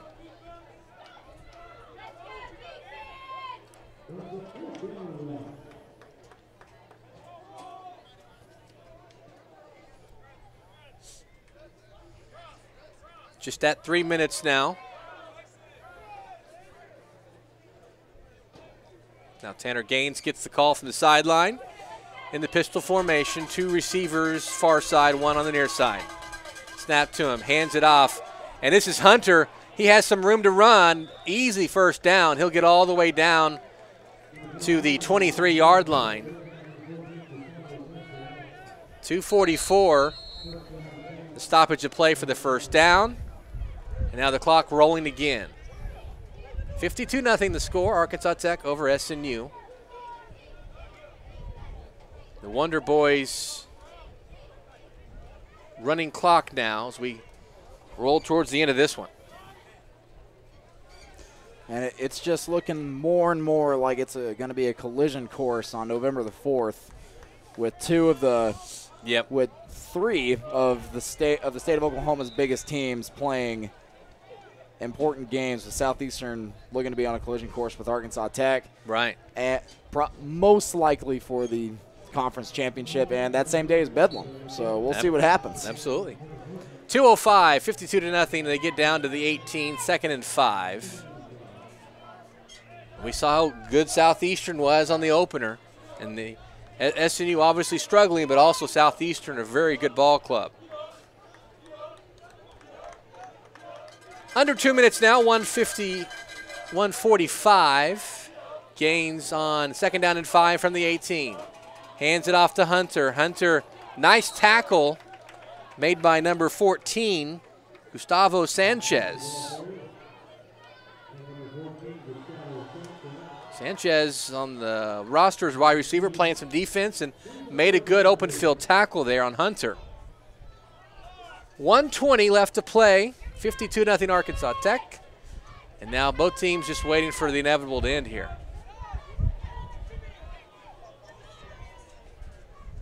And Arkansas Tech draining the clock.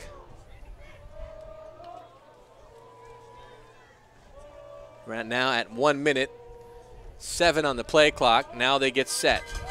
Gaines takes the snap with about 2 on the play clock to Hunter. Hunter brought down by a host of Crimson Storm. Josh Jordan leading the charge on the tackle. A loss of a few. 4th and 3 from the 16. And we may not see another snap. We may or may not. There seems to be just a split second. A split second difference, so might just wrap this up. Just wrapped it up. 52-0 the final score today as we finish out the last 20 seconds. Arkansas Tech wins in a rout over Southern Nazarene. I mean, that's just a tough one for Southern Nazarene. Just came off their first ever back-to-back win streak in their stint in Division II, and that's just tough to come up against the number 16 team in the country and get run out of your own house. But I mean, there's a few things to build on. Absolutely.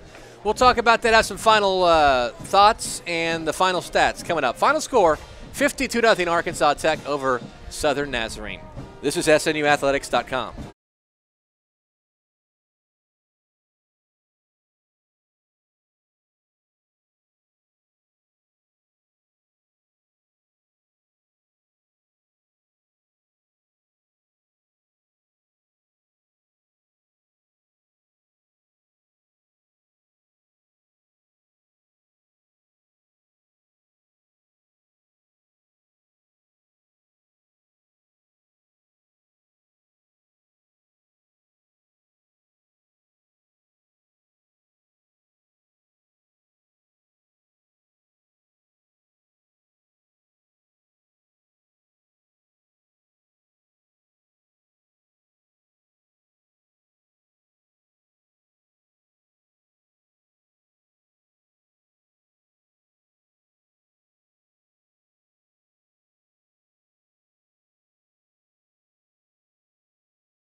All right, welcome back live. SNU Football Stadium. Joel Reagan, John Hale, and Chandler Stivers. 52-0 Arkansas Tech over Southern Nazarene, the final score. As SNU falls to 2-2. Arkansas Tech now 4-0. Let's go through some of the team stats as we on the postgame show. 22 first downs for Arkansas Tech, 15 for SNU. 267 yards rushing for Arkansas Tech, 132 for Southern Nazarene. 207 yards passing for the Wonder Boys, 51 for the Crimson Storm. Arkansas Tech, 17 of 24, 1 interception. And SNU, 12 of 27, 2 interceptions. Both the first time either team had been intercepted on the day. 474 yards total offense for Arkansas Tech on 70 plays. SNU 183 on 66 plays. 6.77 yards per play for Arkansas Tech, 2.77 for SNU. SNU did well. They had a lot of opportunities, unfortunately. They had 8 kick returns for 127 yards and 2 punts, 111 yards for Arkansas Tech. Actually, he doesn't list any. That's punt returns. Right? 2 punt returns for 111 yards for Arkansas Tech. Interceptions, SNU did get 1 interception, a 32-yard return. Arkansas Tech had 2 interceptions for 39 yards of return. Each team did give up a fumble. That's the first time that SNU had given up. Actually, rather, Arkansas Tech had fumbled the ball. 8 penalties, 74 yards for Southern Nazarene. 10 penalties, 109 yards for SNU on the day. Carlos Anguiano was busy for SNU. 6 punts, averaging 37.7 yards a punt. 1 punt, a 69-yard punt for Arkansas Tech. Third down efficiency, we talked about it. SNU 2 for 12 on the day and 4 of 10 for Arkansas Tech. And then fourth down efficiency, SNU 0 for 2 and Arkansas Tech 2 for 3. Let's go through some of the individual stats. First, we'll go through Arkansas Tech on the day. Resner, 16 of 22, 1 interception, 72% completions, 205 yards, 1 touchdown. His long was 34. Quarterback rating, 156.9. Folsom, 1 of 2 for 2 yards, a touchdown. And, of course, it's only 2, but 223.4 in the quarterback rating. But really, they ran the ball really well here.